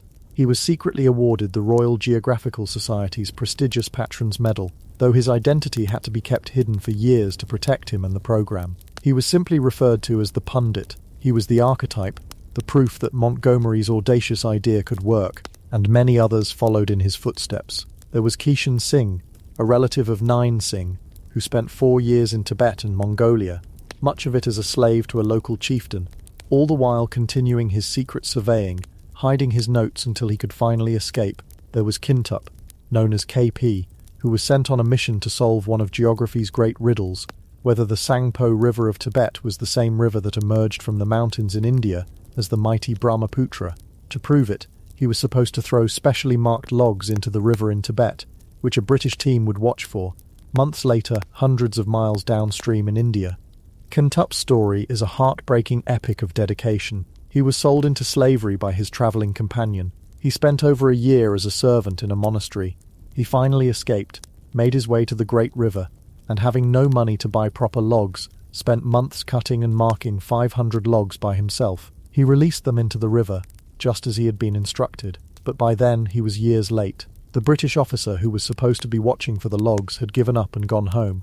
Kintup's message in a bottle, his 500 wooden messengers, flowed down the river, completely unnoticed. He eventually made his way back to India, 4 years after he had set out, only to find that no one believed his story. It was only years later that his detailed reports were re-examined and found to be astonishingly accurate. He had solved the riddle, but his triumph remained unsung for the rest of his life. These men, the pundits, were the quiet, unsung heroes of the great game. They faced unimaginable hardship, solitude, and the constant threat of a horrific death. They received little pay, and for a long time, no public recognition. And yet their work was foundational. They filled in the map of the roof of the world, pace by patient pace, bead by silent bead. They did it with a quiet professionalism and a level of ingenuity that is simply staggering. If you think your commute is tedious, imagine counting every single footstep for 2,000 miles, knowing that a single miscalculation or a moment of carelessness could get you killed. They provided the British with the raw data they craved, the strategic information that would shape the next, and far more brutal phase of the great game. For all the quiet successes of the pundits, the paranoia in Calcutta and London only grew. The Russian menace was a ghost that haunted the halls of power. Rumours flew that a Russian agent named Agvan Dorjiev, a Buryat Mongol, who was a tutor and confidant to the 13th Dalai Lama, was gaining immense influence in Lhasa. To the British, this was the nightmare scenario coming true. A Russian-backed Tibet, a puppet state on the border of India.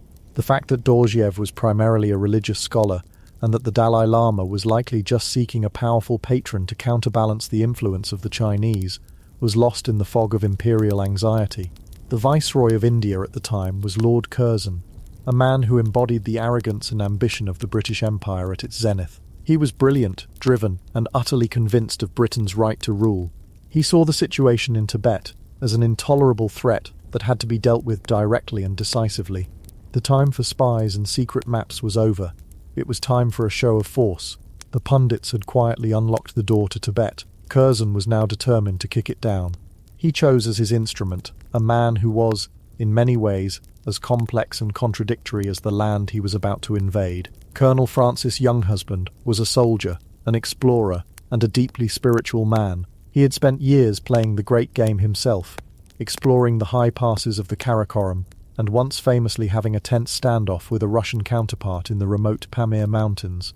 But he was also a mystic, a man who would later write books on philosophy and religion, a man who claimed to have experienced a profound sense of cosmic unity while alone in the mountains. He was a strange combination of imperial enforcer and spiritual seeker. He was perhaps the only man who could lead a military invasion and see it as a kind of spiritual quest. The mission was framed, with the usual diplomatic dishonesty, not as an invasion but as the Tibet Frontier Commission. Its official purpose was to travel to the border to negotiate trade agreements and settle boundary disputes with the Tibetans. It was a polite fiction, and everyone knew it. The commission was an army.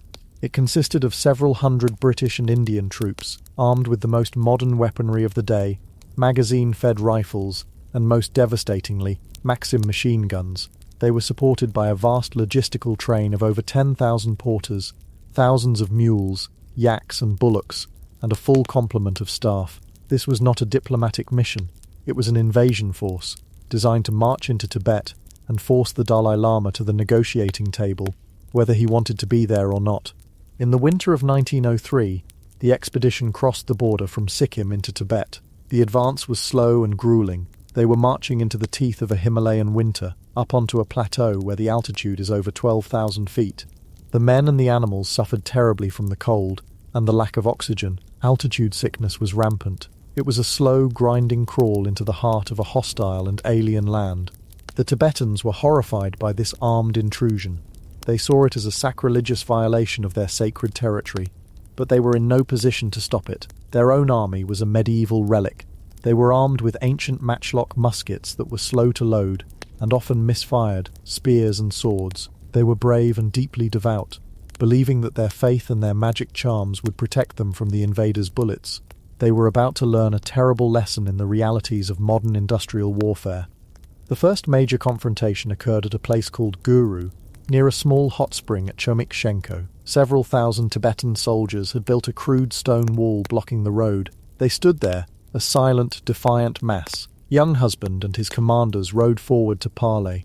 They demanded that the Tibetans lay down their antique weapons and disperse. The Tibetan general, a man of immense personal courage, refused. There was a tense standoff. The British and Indian troops slowly advanced, surrounding the Tibetan force, their rifles loaded, the Maxim guns mounted and ready.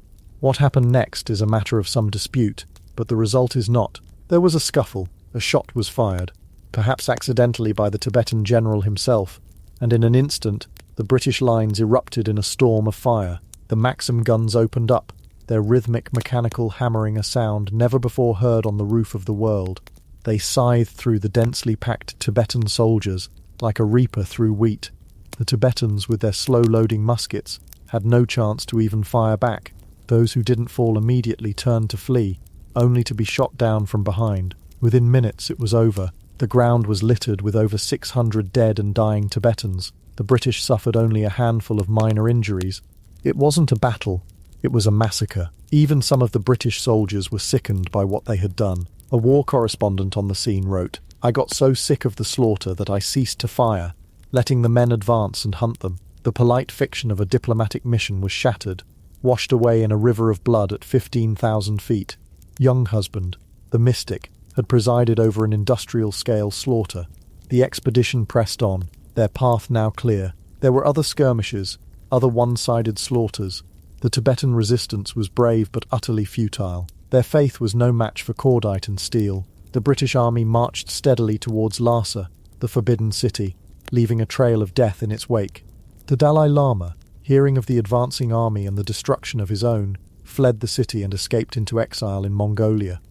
In August 1904, Francis Younghusband and his troops marched into Lhasa. For the first time, a European army stood in the sacred capital of Tibet. The great game had reached its brutal climax. The blank space had been filled, not with the careful pencil lines of a pundit, but with the bayonets of an invading army. Younghusband had achieved what Curzon had sent him to do. He forced the remaining Tibetan officials to sign a treaty, the Anglo-Tibetan Convention, which granted the British extensive trading rights and effectively barred any other foreign power, meaning Russia, from having influence in the country. On the surface, it was a total victory, but it was a hollow one. The Russian menace that had prompted the invasion was found to be almost entirely imaginary. There were no Russian agents hiding in Lhasa, no secret arsenals, no treaty with the Tsar. The great paranoia that had driven British policy for decades was a phantom. They had invaded a sovereign nation, killed thousands of its people, and desecrated its holy city, all to combat a threat that did not exist. The invasion was a public relations disaster back in London. The government, embarrassed by the bloodshed and the flimsy justification for it, repudiated much of the treaty Younghusband had signed. Lord Curzon, the architect of the whole affair, saw his political career damaged, and Younghusband himself was left with a profound sense of disillusionment. The strangest part of the story is what happened to him next. As the British army prepared to leave Lhasa, Younghusband, the man who had brought so much violence to this peaceful land, had his spiritual epiphany. Alone looking at the mountains, he felt what he described as an overwhelming sense of oneness with the universe, a feeling of love and celestial joy. The brutal conqueror suddenly felt a profound connection to all humanity. and to the cosmos itself. It was a bizarre and deeply ironic end to a brutal campaign. He would spend the rest of his life exploring not the hidden corners of the earth, but the hidden corners of the human soul, founding the World Congress of Faiths and advocating for spiritual understanding between peoples. The man who had forced his way into the world's most sacred city seemed to have been profoundly changed by it, but only after he had shattered its peace forever. The Great Game did not end with the invasion of Tibet, but it changed. The age of the lone explorer spy, of the heroic pundit with his prayer wheel and rosary, was drawing to a close. The shadows were giving way to the harsh light of modern geopolitics. The game would continue, played with new pieces, with telegraph lines, with railways, with diplomats, and eventually with armies. But the romance, the strange and terrible allure of those blank spaces on the map, was gone. We began this journey by moving from the frozen white of the Arctic to the high, thin air of the Himalayas. One was a quest against nature, driven by a desire for glory and geographical knowledge. The other was a quest born of imperial fear, a shadowy war of information and influence. Both quests led men to perform acts of incredible endurance and bravery. Both took a terrible toll in human lives. The Franklin expedition was consumed by the ice, a clean if brutal end. But the story of the Great Game is murkier. It's a story of courage and ingenuity existing alongside paranoia and butchery. It's the story of men like Nain Singh Rawat, who risked everything to chart the unknown, and men like Francis Younghusband, who marched in with guns to claim it. It is a reminder that on the grand, cruel chessboard of history, the explorer and the soldier have often been the very same man, walking a fine and often bloody line between discovery and conquest. And in the thin, cold air of the roof of the world, the ghosts of that conflict, of a medieval army facing a modern one, still linger. They are a testament to the final violent chapter of the great Victorian age of exploration, a time when the last secret places of the world were not so much discovered as broken open. Chapter 5. A Paradise of Death. Naturalists in the jaws of the jungle. But not all quests were for territory or dominance. Not every Victorian who plunged into the world's unknown corners carried a rifle with the intent to plant a flag. Some carried a different kind of weapon, one that was, in its own way, just as revolutionary, a butterfly net. They were a different breed of explorer, often without the family wealth or the military commission of their more famous counterparts. They weren't there to conquer mountains or claim rivers for the Queen. They were there for beetles, for orchids, for the iridescent blue flash of a morpho butterfly's wing. They were the naturalists, and their battle was not against a rival empire, but against the crushing, indifferent power of the natural world itself, a world they had come to catalogue to understand, and if they were very lucky, to survive. To understand their willingness to endure what they did, you have to understand the peculiar obsession that had gripped Victorian England. Forget rare stamps or vintage cars. The mid-19th century was in the grip of what can only be described as beetle mania. Natural history was not just a science, it was a craze, a hobby for the wealthy, a status symbol.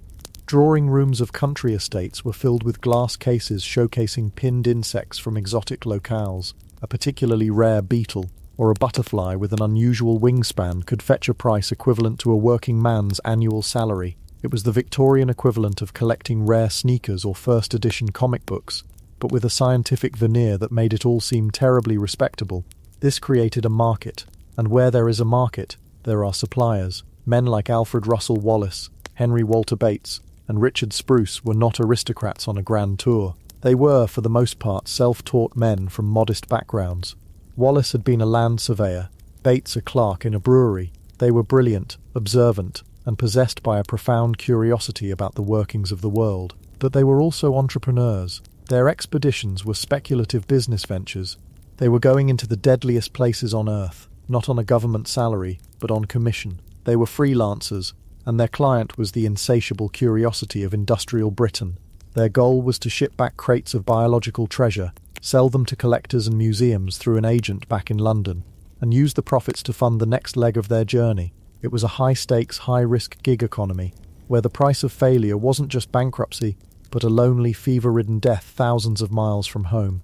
In 1848, Wallace and Bates, two friends in their 20s, bonded by a shared passion for beetle collecting, set sail for the Amazon. They had read the accounts of earlier travellers and were tantalized by the promise of a world teeming with undiscovered life. Their plan was simple, and in retrospect breathtakingly naive. They would sail to the port of Para, now Belem, at the mouth of the great river. From there they would collect specimens, sell the duplicates in London to cover their expenses, and in doing so, as Wallace wrote, gather facts towards solving the problem of the origin of species. That last bit was a quiet, almost secret ambition, a question that buzzed in the minds of the most forward-thinking naturalists of the day.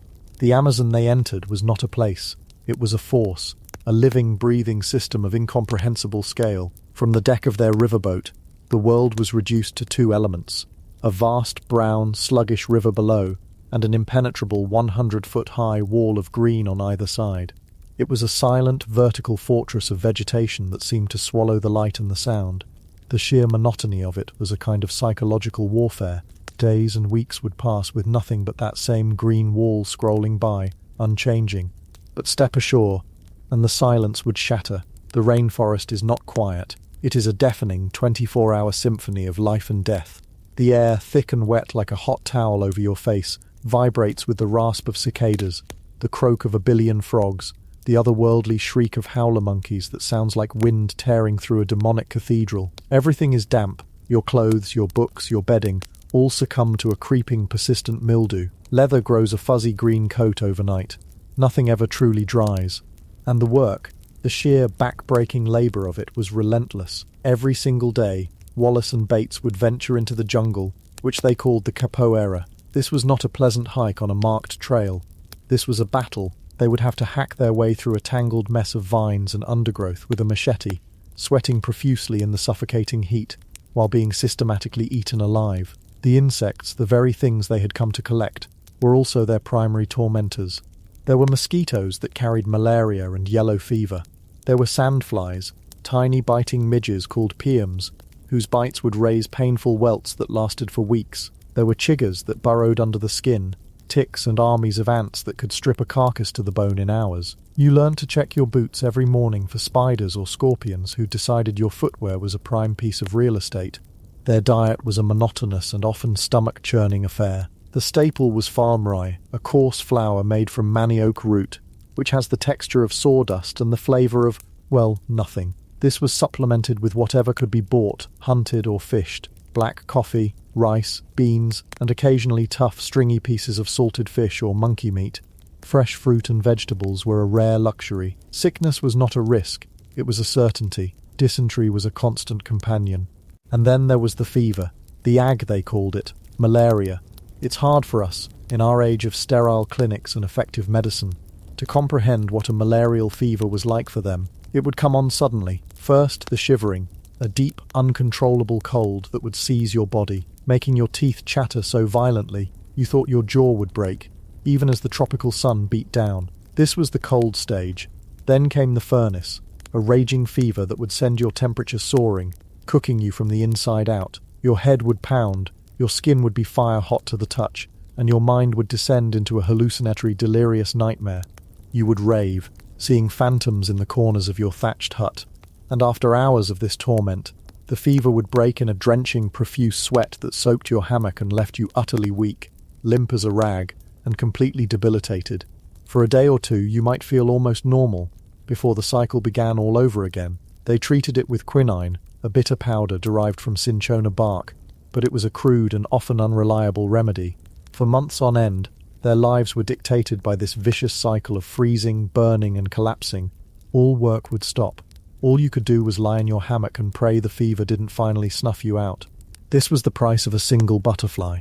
The process of collecting was itself an art of painstaking patience. You would find a clearing, a place where the sun broke through the canopy and flowers bloomed, and you would wait, motionless for hours, until that flash of colour, that rare specimen, would flit into view. A quick, practised flick of the net, and then the delicate work of pinching the thorax just so to kill the insect without damaging its perfect wings.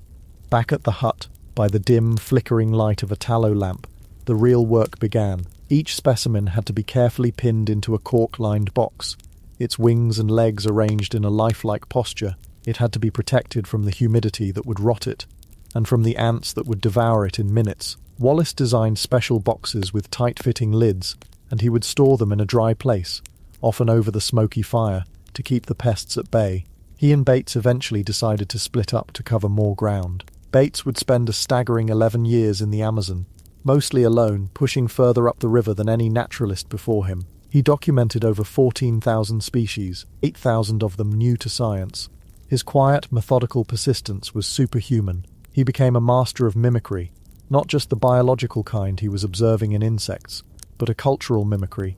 He learnt the languages, understood the customs, and lived for years at a time in tiny, isolated villages, a lone Englishman in a world that had not changed in millennia. He endured periods of near starvation, profound loneliness, and debilitating illness. His collection, when it finally arrived back in London, was a landmark of natural history, and his book, The Naturalist on the River Amazons, remains a classic of travel and scientific literature.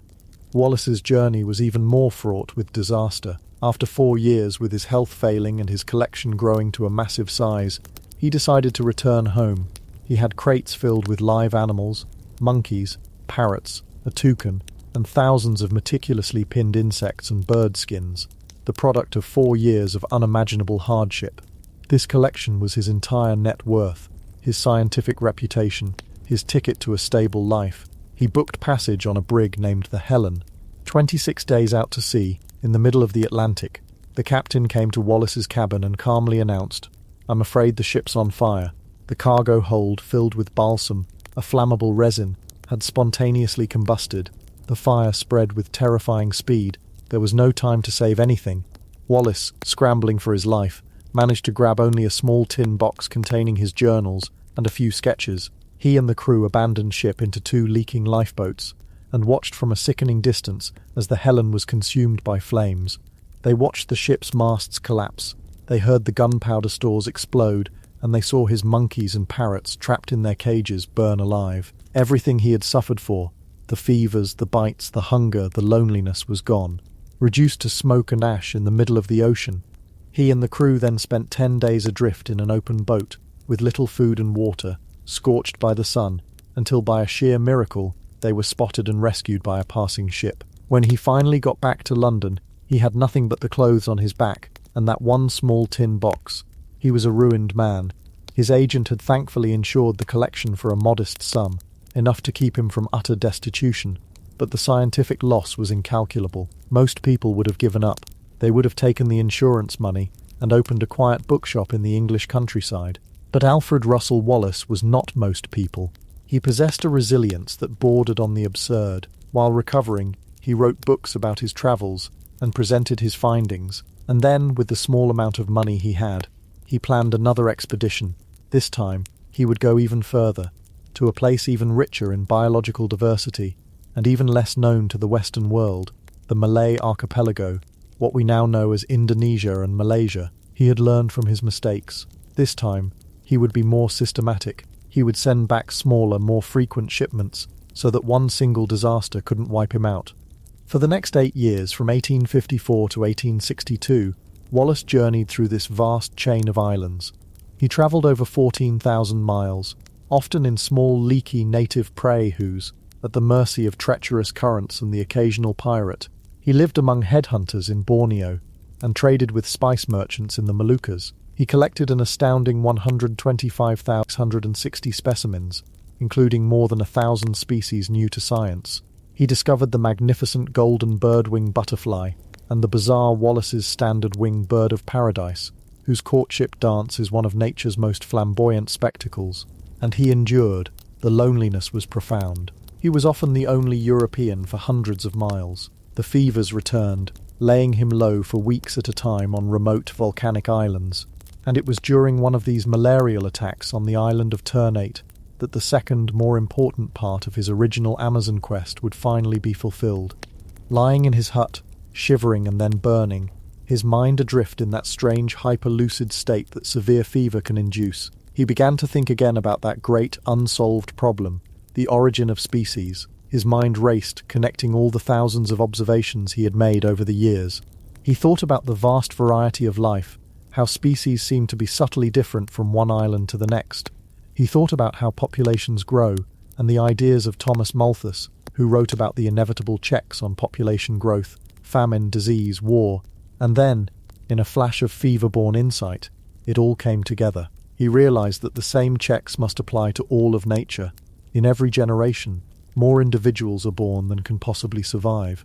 They are in a constant struggle for existence, and in this struggle, any tiny variation that gives an individual a slight advantage, a slightly longer beak, a slightly better camouflage, a slightly faster flight, would make that individual more likely to survive, to reproduce, and to pass that advantageous trait on to its offspring. The disadvantageous variations would be weeded out. Over millions of years, over immense geological time, this process would cause species to change, to adapt, to diverge, to become new species entirely. He had, in his delirium, independently conceived of the theory of evolution by natural selection.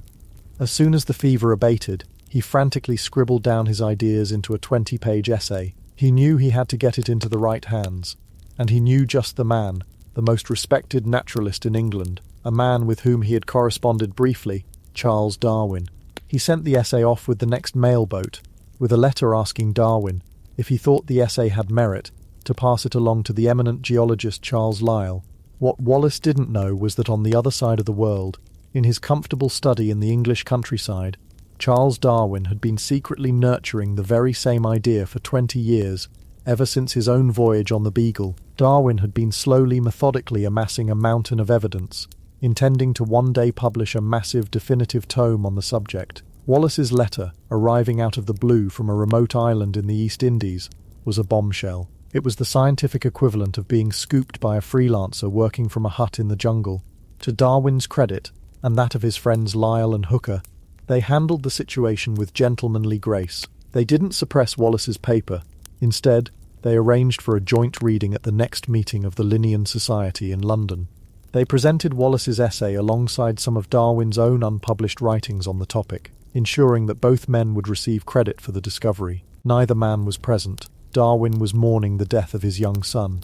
Wallace was still in the jungle, thousands of miles away, probably chasing a beetle, completely unaware that his little essay was about to trigger one of the greatest intellectual revolutions in human history.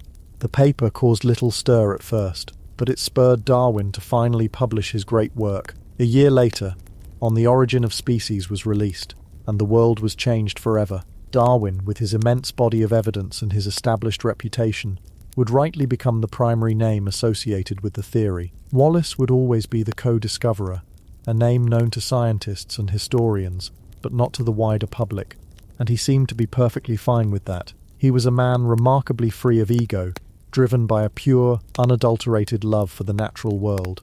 The stories of these men are a testament to a different kind of courage. It wasn't the courage of the battlefield or the summit of a mountain.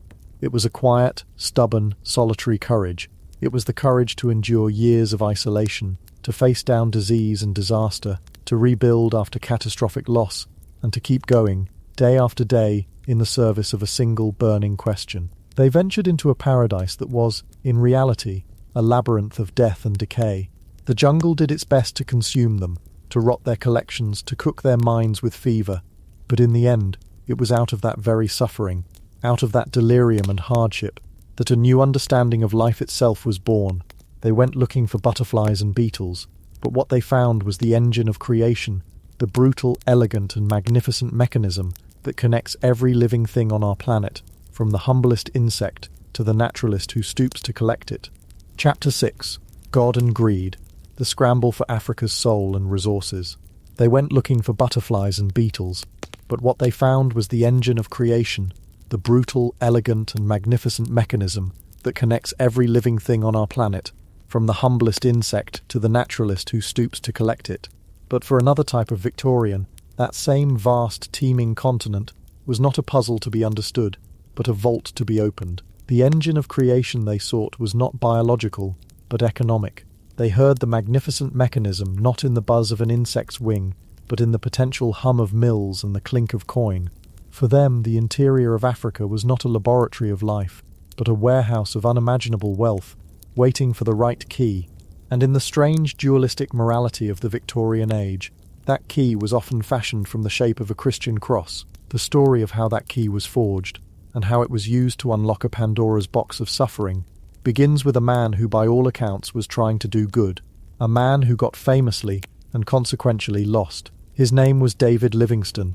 Livingstone was not a swashbuckling adventurer in the popular sense. He was a Scottish physician, a missionary from a humble background, driven by a conviction so pure it was almost terrifying.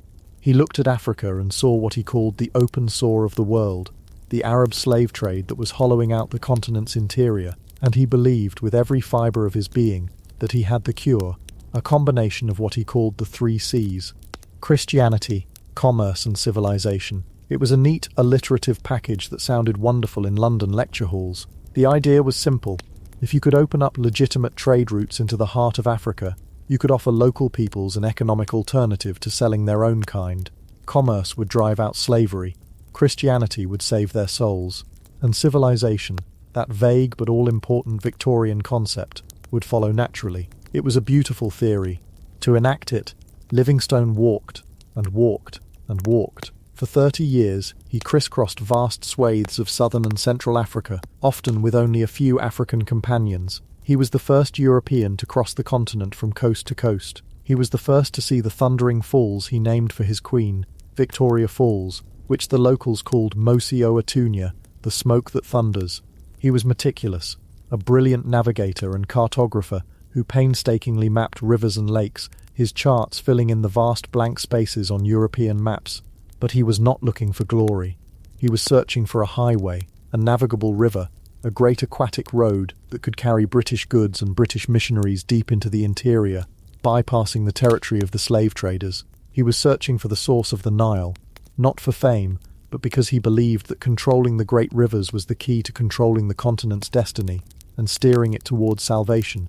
He was, by most accounts, a man of remarkable empathy for his time. Unlike many of his contemporaries, he learned local languages, respected local customs, and travelled with a light footprint, relying on negotiation rather than force. He saw the humanity in the people he met, documenting their societies with a genuine curiosity, but his single-minded obsession could also make him a difficult, almost impossible travelling companion. His expeditions were grueling, plagued by disease, desertion, and death. He buried his wife in a makeshift grave under a baobab tree. He was mauled by a lion, which crushed his left arm so badly he could never again lift a rifle to his shoulder. He suffered from malaria, dysentery, and tropical ulcers, his body slowly breaking down under the African sun. And then, he vanished. Well, he didn't vanish from his own perspective. He knew exactly where he was. He was deep in the vicinity of Lake Tanganyika, sick, short on supplies, and cut off from the outside world after his medicine chest was stolen. But from the perspective of Europe and America, he was lost. The world's most famous explorer had dropped off the face of the earth. For the newspapers, this was a story too good to pass up. A lone Christian hero swallowed by the dark continent he was trying to save. The narrative was irresistible. A rescue mission had to be mounted.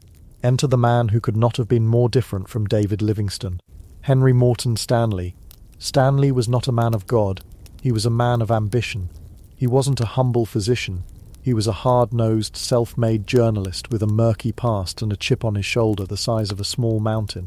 Born a poor, illegitimate child in Wales, he had reinvented himself in America, fought on both sides of the Civil War, and clawed his way into a career in journalism through sheer, relentless grit.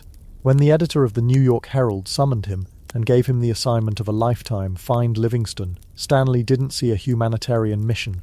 He saw the scoop of the century. His expedition was the polar opposite of Livingstone's. Where Livingstone travelled light, Stanley mounted a veritable army, a massive, heavily armed caravan with hundreds of porters carrying disassembled boats, crates of champagne, and even a silver tea service. He was not there to negotiate. He was there to punch a hole through the continent. He drove his men with brutal, unyielding discipline. Those who fell behind were flogged with the shikot, a vicious whip of hippopotamus hide. Those who deserted were hunted down.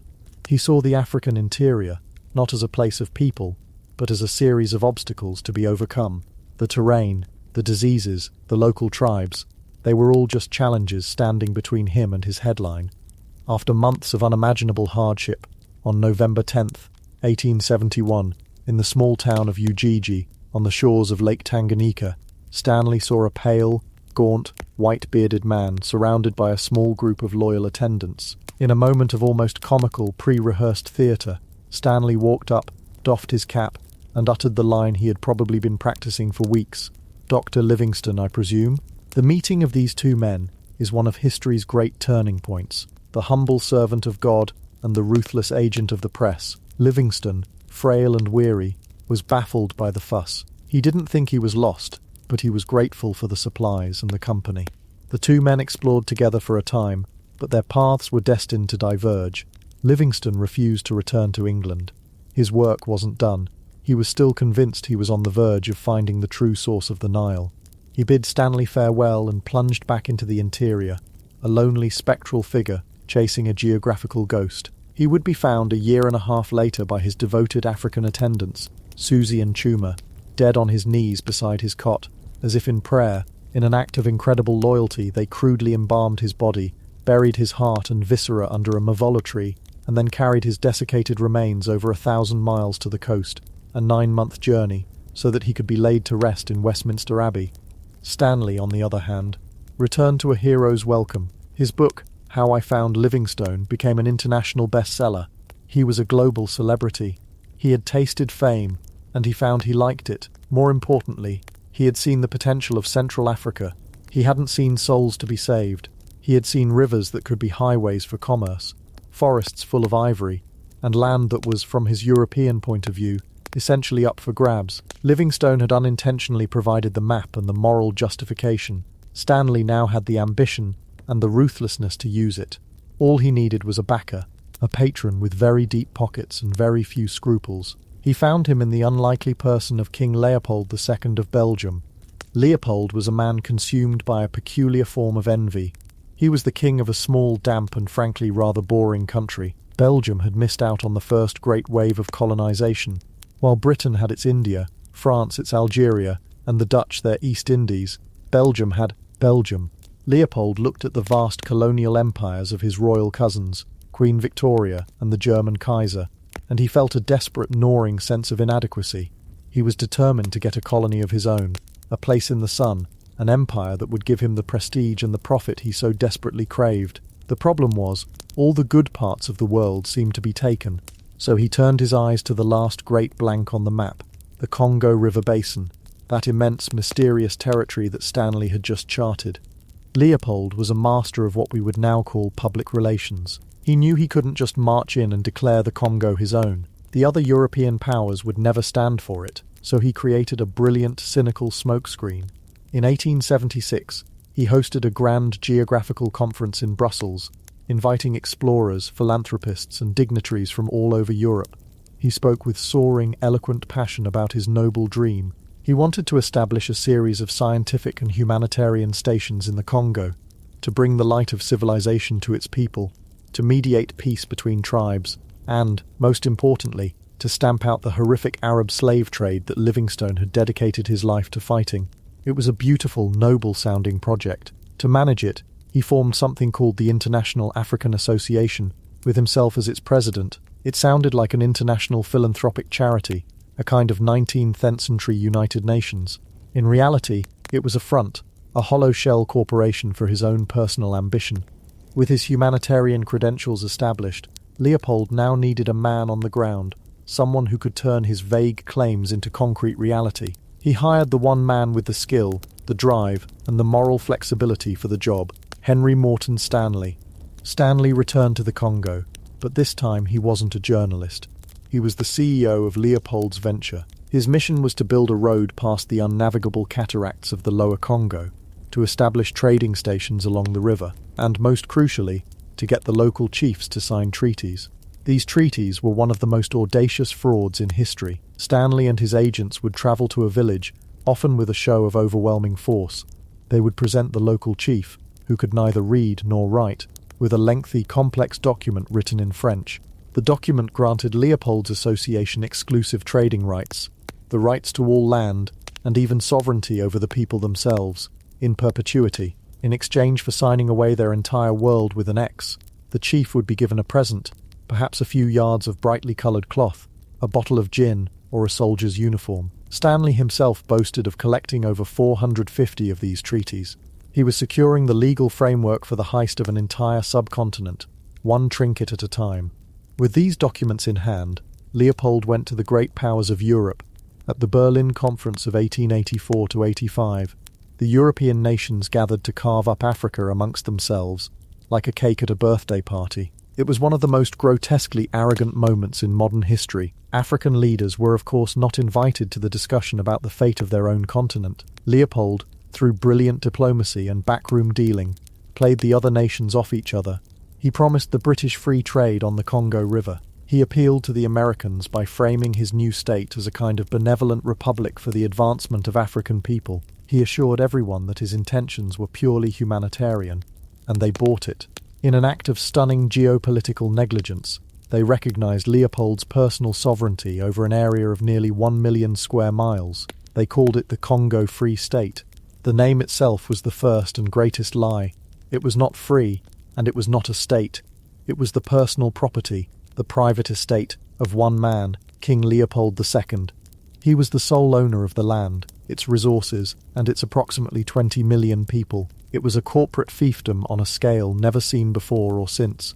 For the first few years, the main export was ivory. It was profitable, but the logistics were difficult. Leopold's venture was sinking into debt. He needed a cash cow, a product that could be harvested easily and sold for a massive profit. And then, serendipity, in the form of technological innovation, delivered it to him. An Irish veterinarian named John Boyd Dunlop invented the pneumatic inflatable tyre. Suddenly, the world had an insatiable demand for rubber, and the rainforest of the Congo Basin just happened to be choked with wild rubber vines. For Leopold, it was as if gold had suddenly started growing on trees. He immediately declared all land in the Congo to be vacant, which meant it all belonged to him. The people who had lived there for centuries were now legally considered tenants on his property. Then he instituted a system of pure terror to get his rubber.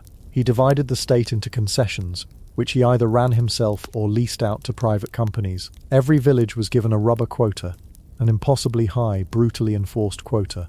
The men of the villages were forced to go deep into the rainforest for weeks or months at a time to harvest the wild rubber. It was dangerous, back-breaking work. They had to climb high into the trees to slash the vines, then smear the sticky white latex all over their bodies. When they returned to the village, this rubber had to be painfully scraped off, often taking skin and hair with it. If they failed to meet their quota, and the quotas were intentionally set so high that failure was almost inevitable, the punishment was swift and horrific.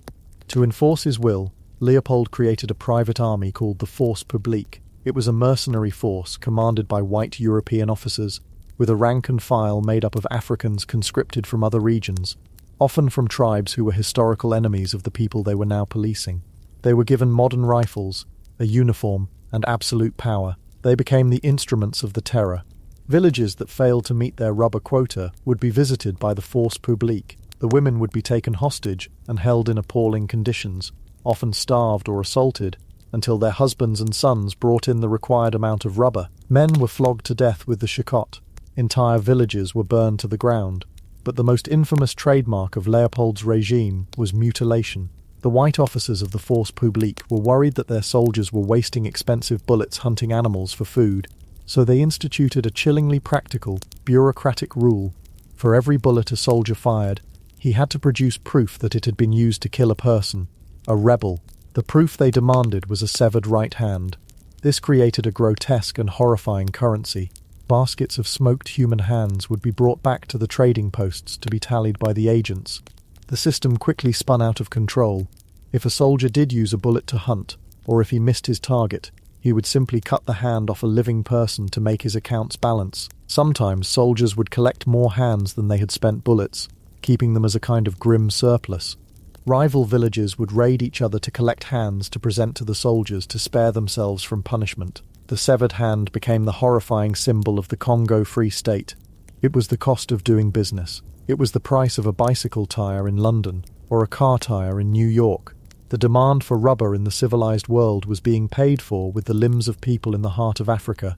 The scale of the horror is almost impossible to comprehend. The system was not about punishment. It was about terrorizing an entire population into a state of permanent forced labor. It was slavery by another name, but arguably even more brutal, because the slave owners of the American South had a vested economic interest in keeping their property alive. For Leopold's agents, the Congolese were entirely disposable. There were always more people to replace those who died, and they died in staggering numbers. They died from the violence, from the exhaustion of forced labor, from the starvation that resulted when no one was left to farm the fields, and from the diseases that swept through a traumatized and malnourished population. Demographers estimate that during Leopold's 23-year rule, the population of the Congo was cut by as much as half. Perhaps 10 million people perished. It was a holocaust driven by greed, a genocide fueled by the global demand for a bouncy, elastic commodity. And all the while, back in Brussels, King Leopold cultivated his image as a great humanitarian. He used the immense profits from the rubber trade, worth billions in today's money, to build grand arches, museums and parks in Belgium. He was praised as a visionary king, a philanthropist who was lifting Africa out of its slumber. The public narrative was one of heroic explorers and benevolent administrators bringing light to the darkness. The reality was a nightmare of exploitation on an industrial scale.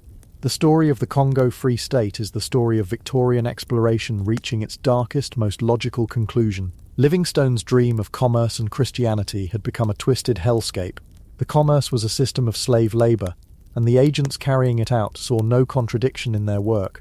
One station manager wrote in his diary about the daily routine of flogging and killing workers, and then noted in the next entry that he had spent the afternoon planting a lovely flower garden around his bungalow. This was the terrifying moral blindness of the era. The Congolese were not seen as fully human. They were a resource, like the trees and the rivers, to be managed and exploited for maximum profit. But even the most perfectly constructed lie cannot last forever. The darkness in the Congo eventually began to leak out. Missionaries who had gone to the Congo to save souls started sending back whispers of atrocities they were witnessing. One of them, a black American Presbyterian named William Shepherd, was horrified by what he saw and began to document it, publishing articles in missionary journals. Shipping clerks in the port of Antwerp began to notice that the ships arriving from the Congo were filled with immensely valuable rubber and ivory, but the ships going back carried almost nothing but guns, ammunition and chains. It didn't look like free trade, it looked like an occupation. The man who would become Leopold's greatest nemesis was one of these shipping clerks, a man named E.D. Morel. He was a man of incredible moral clarity and obsessive energy. Looking at the shipping manifests, he deduced that the entire system had to be based on slavery. He quit his job and launched one of the world's first great human rights campaigns. He was a brilliant organizer, a tireless writer, and a masterful propagandist for the truth. He founded the Congo Reform Association and enlisted the support of famous writers like Mark Twain, who wrote a scathing satire called King Leopold's Soliloquy, and Arthur Conan Doyle, the creator of Sherlock Holmes, who wrote a passionate polemic called The Crime of the Congo. The tipping point came with the work of an Irish diplomat named Roger Casement. The British government sent Casement to the Congo to investigate the rumours. His official report, a meticulous and damning account filled with first-hand testimony from victims, was a bombshell. But what truly turned the tide of public opinion was technology, the invention of the portable Kodak camera. For the first time, reformers could bring back not just stories but photographic evidence, pictures of men, women and children with their hands hacked off, a father staring at the severed hand and foot of his 5-year-old daughter, who had been killed and dismembered because his village had failed to meet its rubber quota. These images were undeniable. They were published in newspapers and pamphlets, and projected from magic lanterns in lecture halls across Europe and America. The public could no longer look away. The carefully constructed image of Leopold the philanthropist shattered, revealing the monster beneath.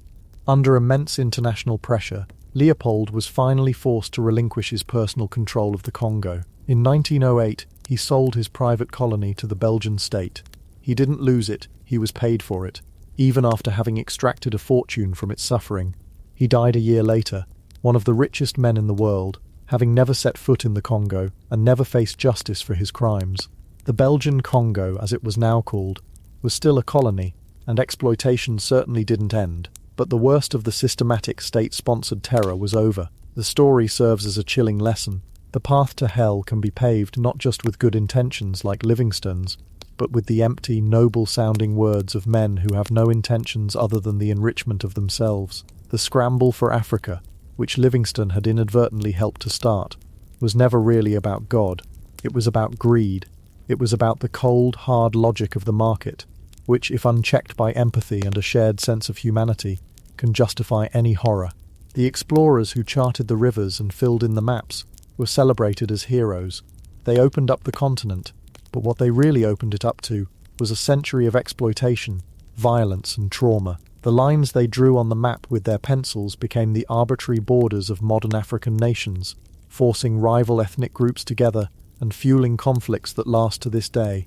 The economic systems they established based on extracting raw materials for European industry created a legacy of dependency and poverty. They went looking for the source of the Nile, but in the process they unleashed a torrent of suffering from which the continent is still trying to recover. It is the darkest chapter in the story of exploration, a sobering reminder that the discovery of a new world for one person can mean the destruction of a world for another. Chapter 7. Chapter 7. The Last Blank Slate. Legacies of a Bygone Age. And so, the map began to fill, not with the vibrant, complex tapestry of cultures and histories that had existed for millennia, but with crisp European lines drawn in ink and often paid for in blood. The act of discovery, as they called it, was also an act of erasure. A rich, populated world was flattened into a two-dimensional resource to be catalogued, claimed, and controlled. As the 19th century began its long, slow exhale towards the 20th, a strange sort of anxiety began to creep into the halls of the Royal Geographical Society and the parlours of London. The great defining project of their age was, well, almost finished. For a society that had built so much of its identity, its swagger, and its national pride on the idea of the intrepid explorer planting a flag on a blank spot on the globe, this was something of a crisis. What do you do when the blank spots are all gone? When the source of the Nile has been argued over, the course of the Niger charted, and the heart of Africa, at least from a European perspective, had been given a full, if brutally invasive, medical examination. It's a bit like finishing a video game you've been playing for 100 years. You've explored every corner of the map, completed all the main quests. What now? Do you just stop? Of course not. The Victorian and Edwardian ego wasn't built for stopping. If you can't discover a new land, you find a new, more difficult way to get to an old one. The quest for discovery morphed into the quest for the first. The odyssey of exploration gave way to what is often called the heroic age of Antarctic exploration. The goal was no longer to find what was there, but simply to be there first. The last great unclaimed prizes on Earth were the poles. The North and South Poles weren't countries or continents in a conventional sense. They were abstract, geometric points on the top and bottom of the world. They were concepts, pure and desolate, and therefore irresistible. This new game was played on the world's most unforgiving boards. The enemy was no longer a rival tribe or a confusing river system. It was nature itself, distilled into its most elemental and hostile form. It was cold, a cold so profound, so absolute. It was less a temperature and more a malevolent entity. It wasn't the damp, familiar chill of a London winter that you could complain about over a cup of tea. This was a cold that actively wanted you gone. It seeped through the most advanced gear they could devise, wool, fur, and oiled canvas with contemptuous ease. It froze the moisture in your lungs, turned your breath into a cloud of ice crystals, and made the simple act of touching metal with a bare hand a form of instantaneous, agonizing surgery. The men who went south to conquer Antarctica were embarking on a mission of almost comical misery. You have to wonder about the sales pitch back home. Gentlemen, we have a bold new venture. We will sail for months to the most isolated place on the planet. Upon arrival, we will live in a wooden hut while a perpetual hurricane rages outside. We will then attempt to walk over 1,000 miles across a featureless sheet of ice, in temperatures that can snap steel, dragging all of our food and supplies behind us on sledges. Our diet will consist primarily of a brick of dried meat and fat called pemmican, and hard biscuits that could shatter a man's teeth. Frostbite is not a risk. It is a certainty. Scurvy is a distinct possibility. The odds of success are slim, and the odds of a painful, frozen death are, well, let's call them non-trivial. Any volunteers? And incredibly, the volunteers lined up. Men like Robert Falcon Scott and Roald Amundsen, and later Ernest Shackleton, became the new superstars of exploration. Their quest for the South Pole was a study in contrasts. Amundsen, the Norwegian, was the ultimate pragmatist. He was a student of the cold. He learned from the Inuit people, adopting their use of sled dogs and wearing furs instead of the heavy, sweat-trapping wool favoured by the British. He treated the Antarctic with the respect one affords a powerful and ruthless opponent. He planned meticulously, calculated his rations to the last ounce, and moved with cold Nordic efficiency. The British, under Captain Scott, approached it with a very different philosophy. Theirs was a mission of Well, of being British. It was about grit and pluck and enduring hardship with a stiff upper lip. They saw the use of dogs as somehow unsporting, as if they were in a cosmic cricket match and using animals was cheating. Instead, they opted for a combination of shaggy ponies which were entirely unsuited for the conditions and quickly had to be shot, and good old-fashioned man-hauling, just men, strapped into harnesses, pulling hundreds of pounds of their own supplies across the ice for months. It was a philosophy that valued noble suffering over practical success. It was heroic, it was brave, and it was, from a purely logistical standpoint, fantastically foolish. Imagine the sheer monotony of that journey. You wake up in a cramped, frozen tent. The air is so cold that your sleeping bag, filled with the frozen condensation of your own breath, is as stiff as a board. You spend an hour or more trying to light a primer stove with numb fingers to melt some ice for a cup of weak tea and a slab of pemmican. Then you pack up, strap yourself to a sledge that feels like it's bolted to the ground, and you start walking. And what do you see? White, an endless blinding expanse of white snow and ice, under a pale, featureless white sky. There are no trees, no animals, no landmarks. The only sound is the crunch of your own feet, the squeak of the sledge runners, and the relentless soul-crushing howl of the wind. And you do this for 10 hours. Then you set up the tent, melt more ice, eat more pemmican, and fall into a shivering, restless sleep, only to do it all again the next day, and the next for months. The psychological toll is almost impossible for us to comprehend. In our world of constant stimulation, of notifications and endless content, the sheer sensory deprivation is terrifying. It's you and your companions, tiny black specks in an ocean of white, with only the slow, grinding degradation of your own bodies to mark the passage of time. As we know, Amundsen's cold pragmatism won the day. He and his team reached the South Pole in December of 1911, planted the Norwegian flag, and made it back to their base in good health. Scott and his party arrived a month later, utterly demoralized to find they had been beaten. Their journey back was a slow, agonizing descent into hell. One man, suffering from a head injury, walked out into a blizzard to die, hoping to give the others a better chance. They ran out of food and fuel, trapped by a blizzard just 11 miles from their next supply depot. They died in their tent, a testament to incredible endurance and fatally flawed planning. Their story, however, became the more famous one. In death, Scott became a national hero, a symbol of British fortitude. His failure was reframed as a noble sacrifice, his tragic end more emotionally resonant than Amundsen's straightforward success. It tells you a lot about the era that a story of glorious, doomed struggle was more appealing than one of competent project management. Nobody wants to read the epic saga of the man who brought enough snacks for the trip. They want the poetry of the last scribbled diary entries, found frozen alongside the bodies months later. It was the final romantic gasp of the Victorian heroic myth. But while these men were chasing geometric points at the ends of the earth, a very different kind of British explorer was quietly revolutionizing what it meant to travel and to understand the world, and she was doing it in one of the most difficult and dangerous places imaginable, West Africa. Her name was Mary Kingsley, and she was about as far from the mould of the square-jawed, flag-planting adventurer as you could get. Kingsley hadn't been raised for a life of adventure.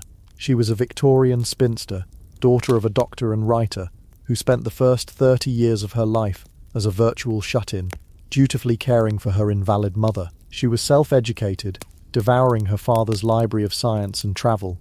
When her parents died within a few weeks of each other in 1892, she was suddenly, for the first time in her life, free, and with a small inheritance, she decided, at the age of 30, to do something utterly scandalous for a woman of her time. She decided to go to West Africa. She didn't go to discover a river or claim a territory. Her stated goals were, in the grand scheme of Victorian exploration, wonderfully modest.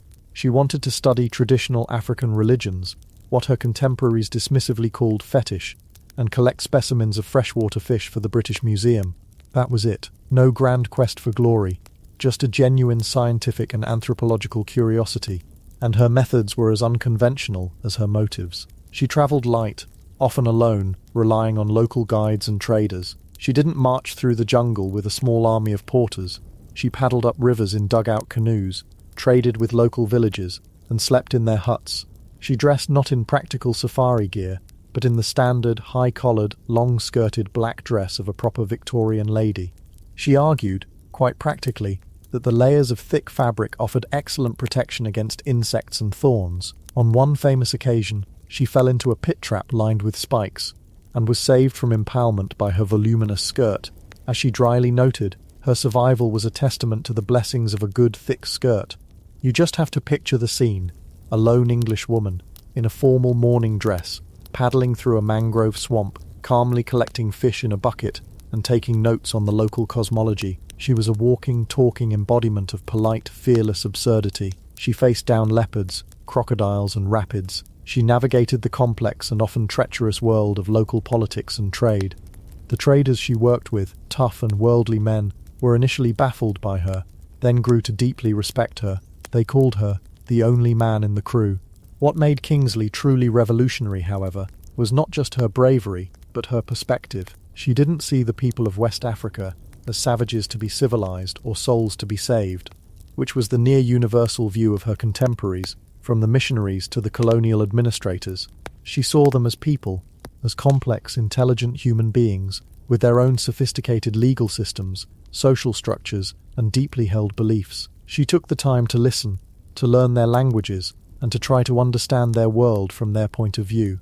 Her books, like Travels in West Africa, were bestsellers, but they were deeply subversive. She wrote with a sharp, self-deprecating wit, but underneath the humour was a fierce critique of British colonial policy. She saw that the British system, which imposed its own laws and administrators, was destroying the fabric of African society. She argued, controversially, for a system that worked with the existing African structures, one based on trade and mutual respect rather than outright domination. She was essentially arguing for a more anthropological and less arrogant form of colonialism, which, while still a product of its time, was light years ahead of the mainstream thinking.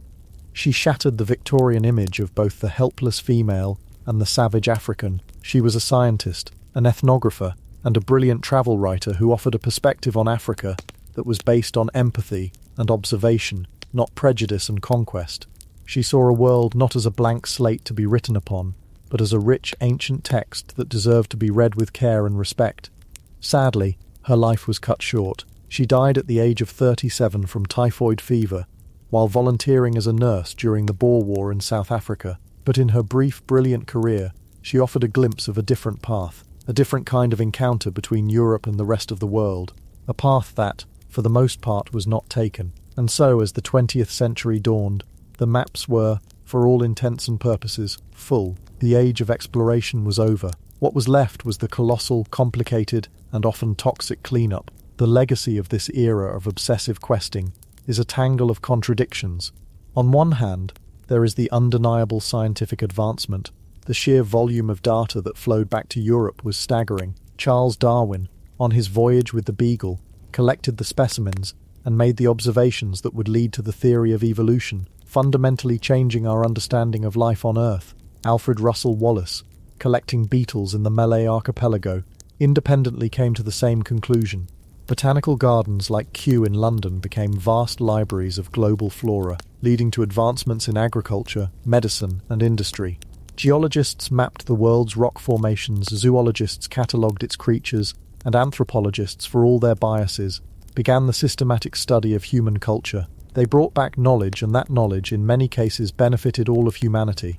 But that knowledge was rarely, if ever, a neutral commodity. It was almost always intertwined with power and exploitation. Knowing where to find rubber trees in the Congo or South America wasn't just a botanical curiosity, it was the first step in creating a brutal industry that enslaved and killed millions. Mapping the mineral wealth of southern Africa was inseparable from the colonial project to seize it. Science was often the advance scout for commerce, and commerce was the justification for conquest. The museum drawer full of exotic butterflies and the factory churning out cheap goods were two sides of the same coin. The most enduring and damaging legacy, of course, was colonialism itself. The scramble for Africa in the late 19th century saw European powers carve up an entire continent with rulers and pencils. At the Berlin Conference of 1884, they drew straight lines on a map, lumping together rival ethnic groups and splitting existing kingdoms in two, creating the artificial borders of the modern African nations. They cared nothing for the people who lived there. They cared only about securing resources and outmaneuvering their European rivals. The political instability, the civil wars, The ethnic conflicts that have plagued so many of these nations for the past century are the direct, predictable result of those arrogant lines drawn in a room in Germany. The explorers didn't necessarily intend for this to happen. Many of them, like Livingstone, genuinely believed they were bringing Christianity, commerce and civilization to a benighted people. They saw themselves as agents of progress, but they were the thin end of the wedge. Their journeys opened the door, and through that door marched the soldiers, the administrators and the exploiters. The path blazed by the adventurer's machete was widened into a road for the mining company's trucks.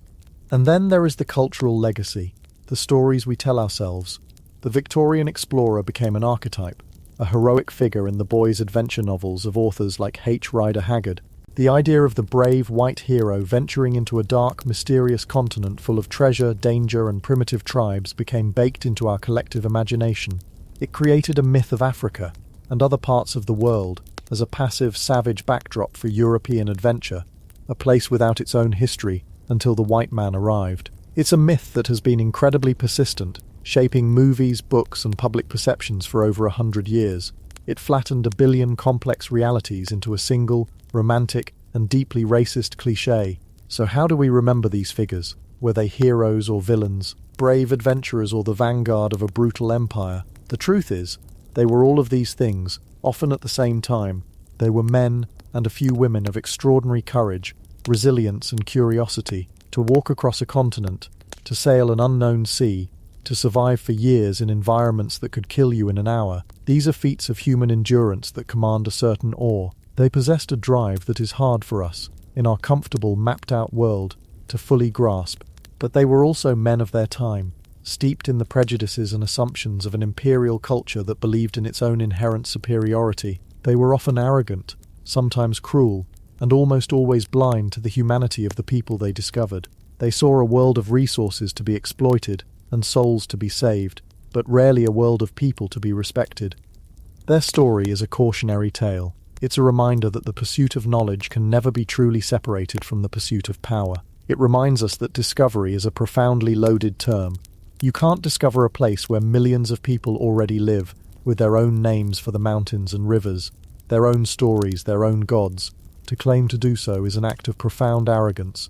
What they were really doing was not discovering the world, but introducing one part of the world to another, often at the point of a gun. They were connecting it, but on their own terms, weaving it into a new global system, where the threads of power all led back to Europe. As you get ready to drift off, think about that idea of the blank slate. A map with empty spaces is an invitation. It whispers of possibility, of mystery, of the unknown. The Victorians heard that whisper and answered it with a roar, rushing to fill every corner with their flags, their forts and their factories. They left us with a world that is fully mapped, measured and catalogued. There are no more lost cities to find, no more continents to stumble upon. The great quest, in their terms, is over. But maybe the real blank slate wasn't on the map. Maybe it was in their understanding. The true undiscovered country was the idea that the world was already full, already rich, already possessed of a million different ways of being human. And the exploration of that country is a journey that never ends. It doesn't require a ship or a sextant, just a willingness to listen, and the humility to accept that your own map of the world is never the only one. And on that quiet thought, perhaps the last great blank slate is the one we find behind our own eyes, just before we fall asleep.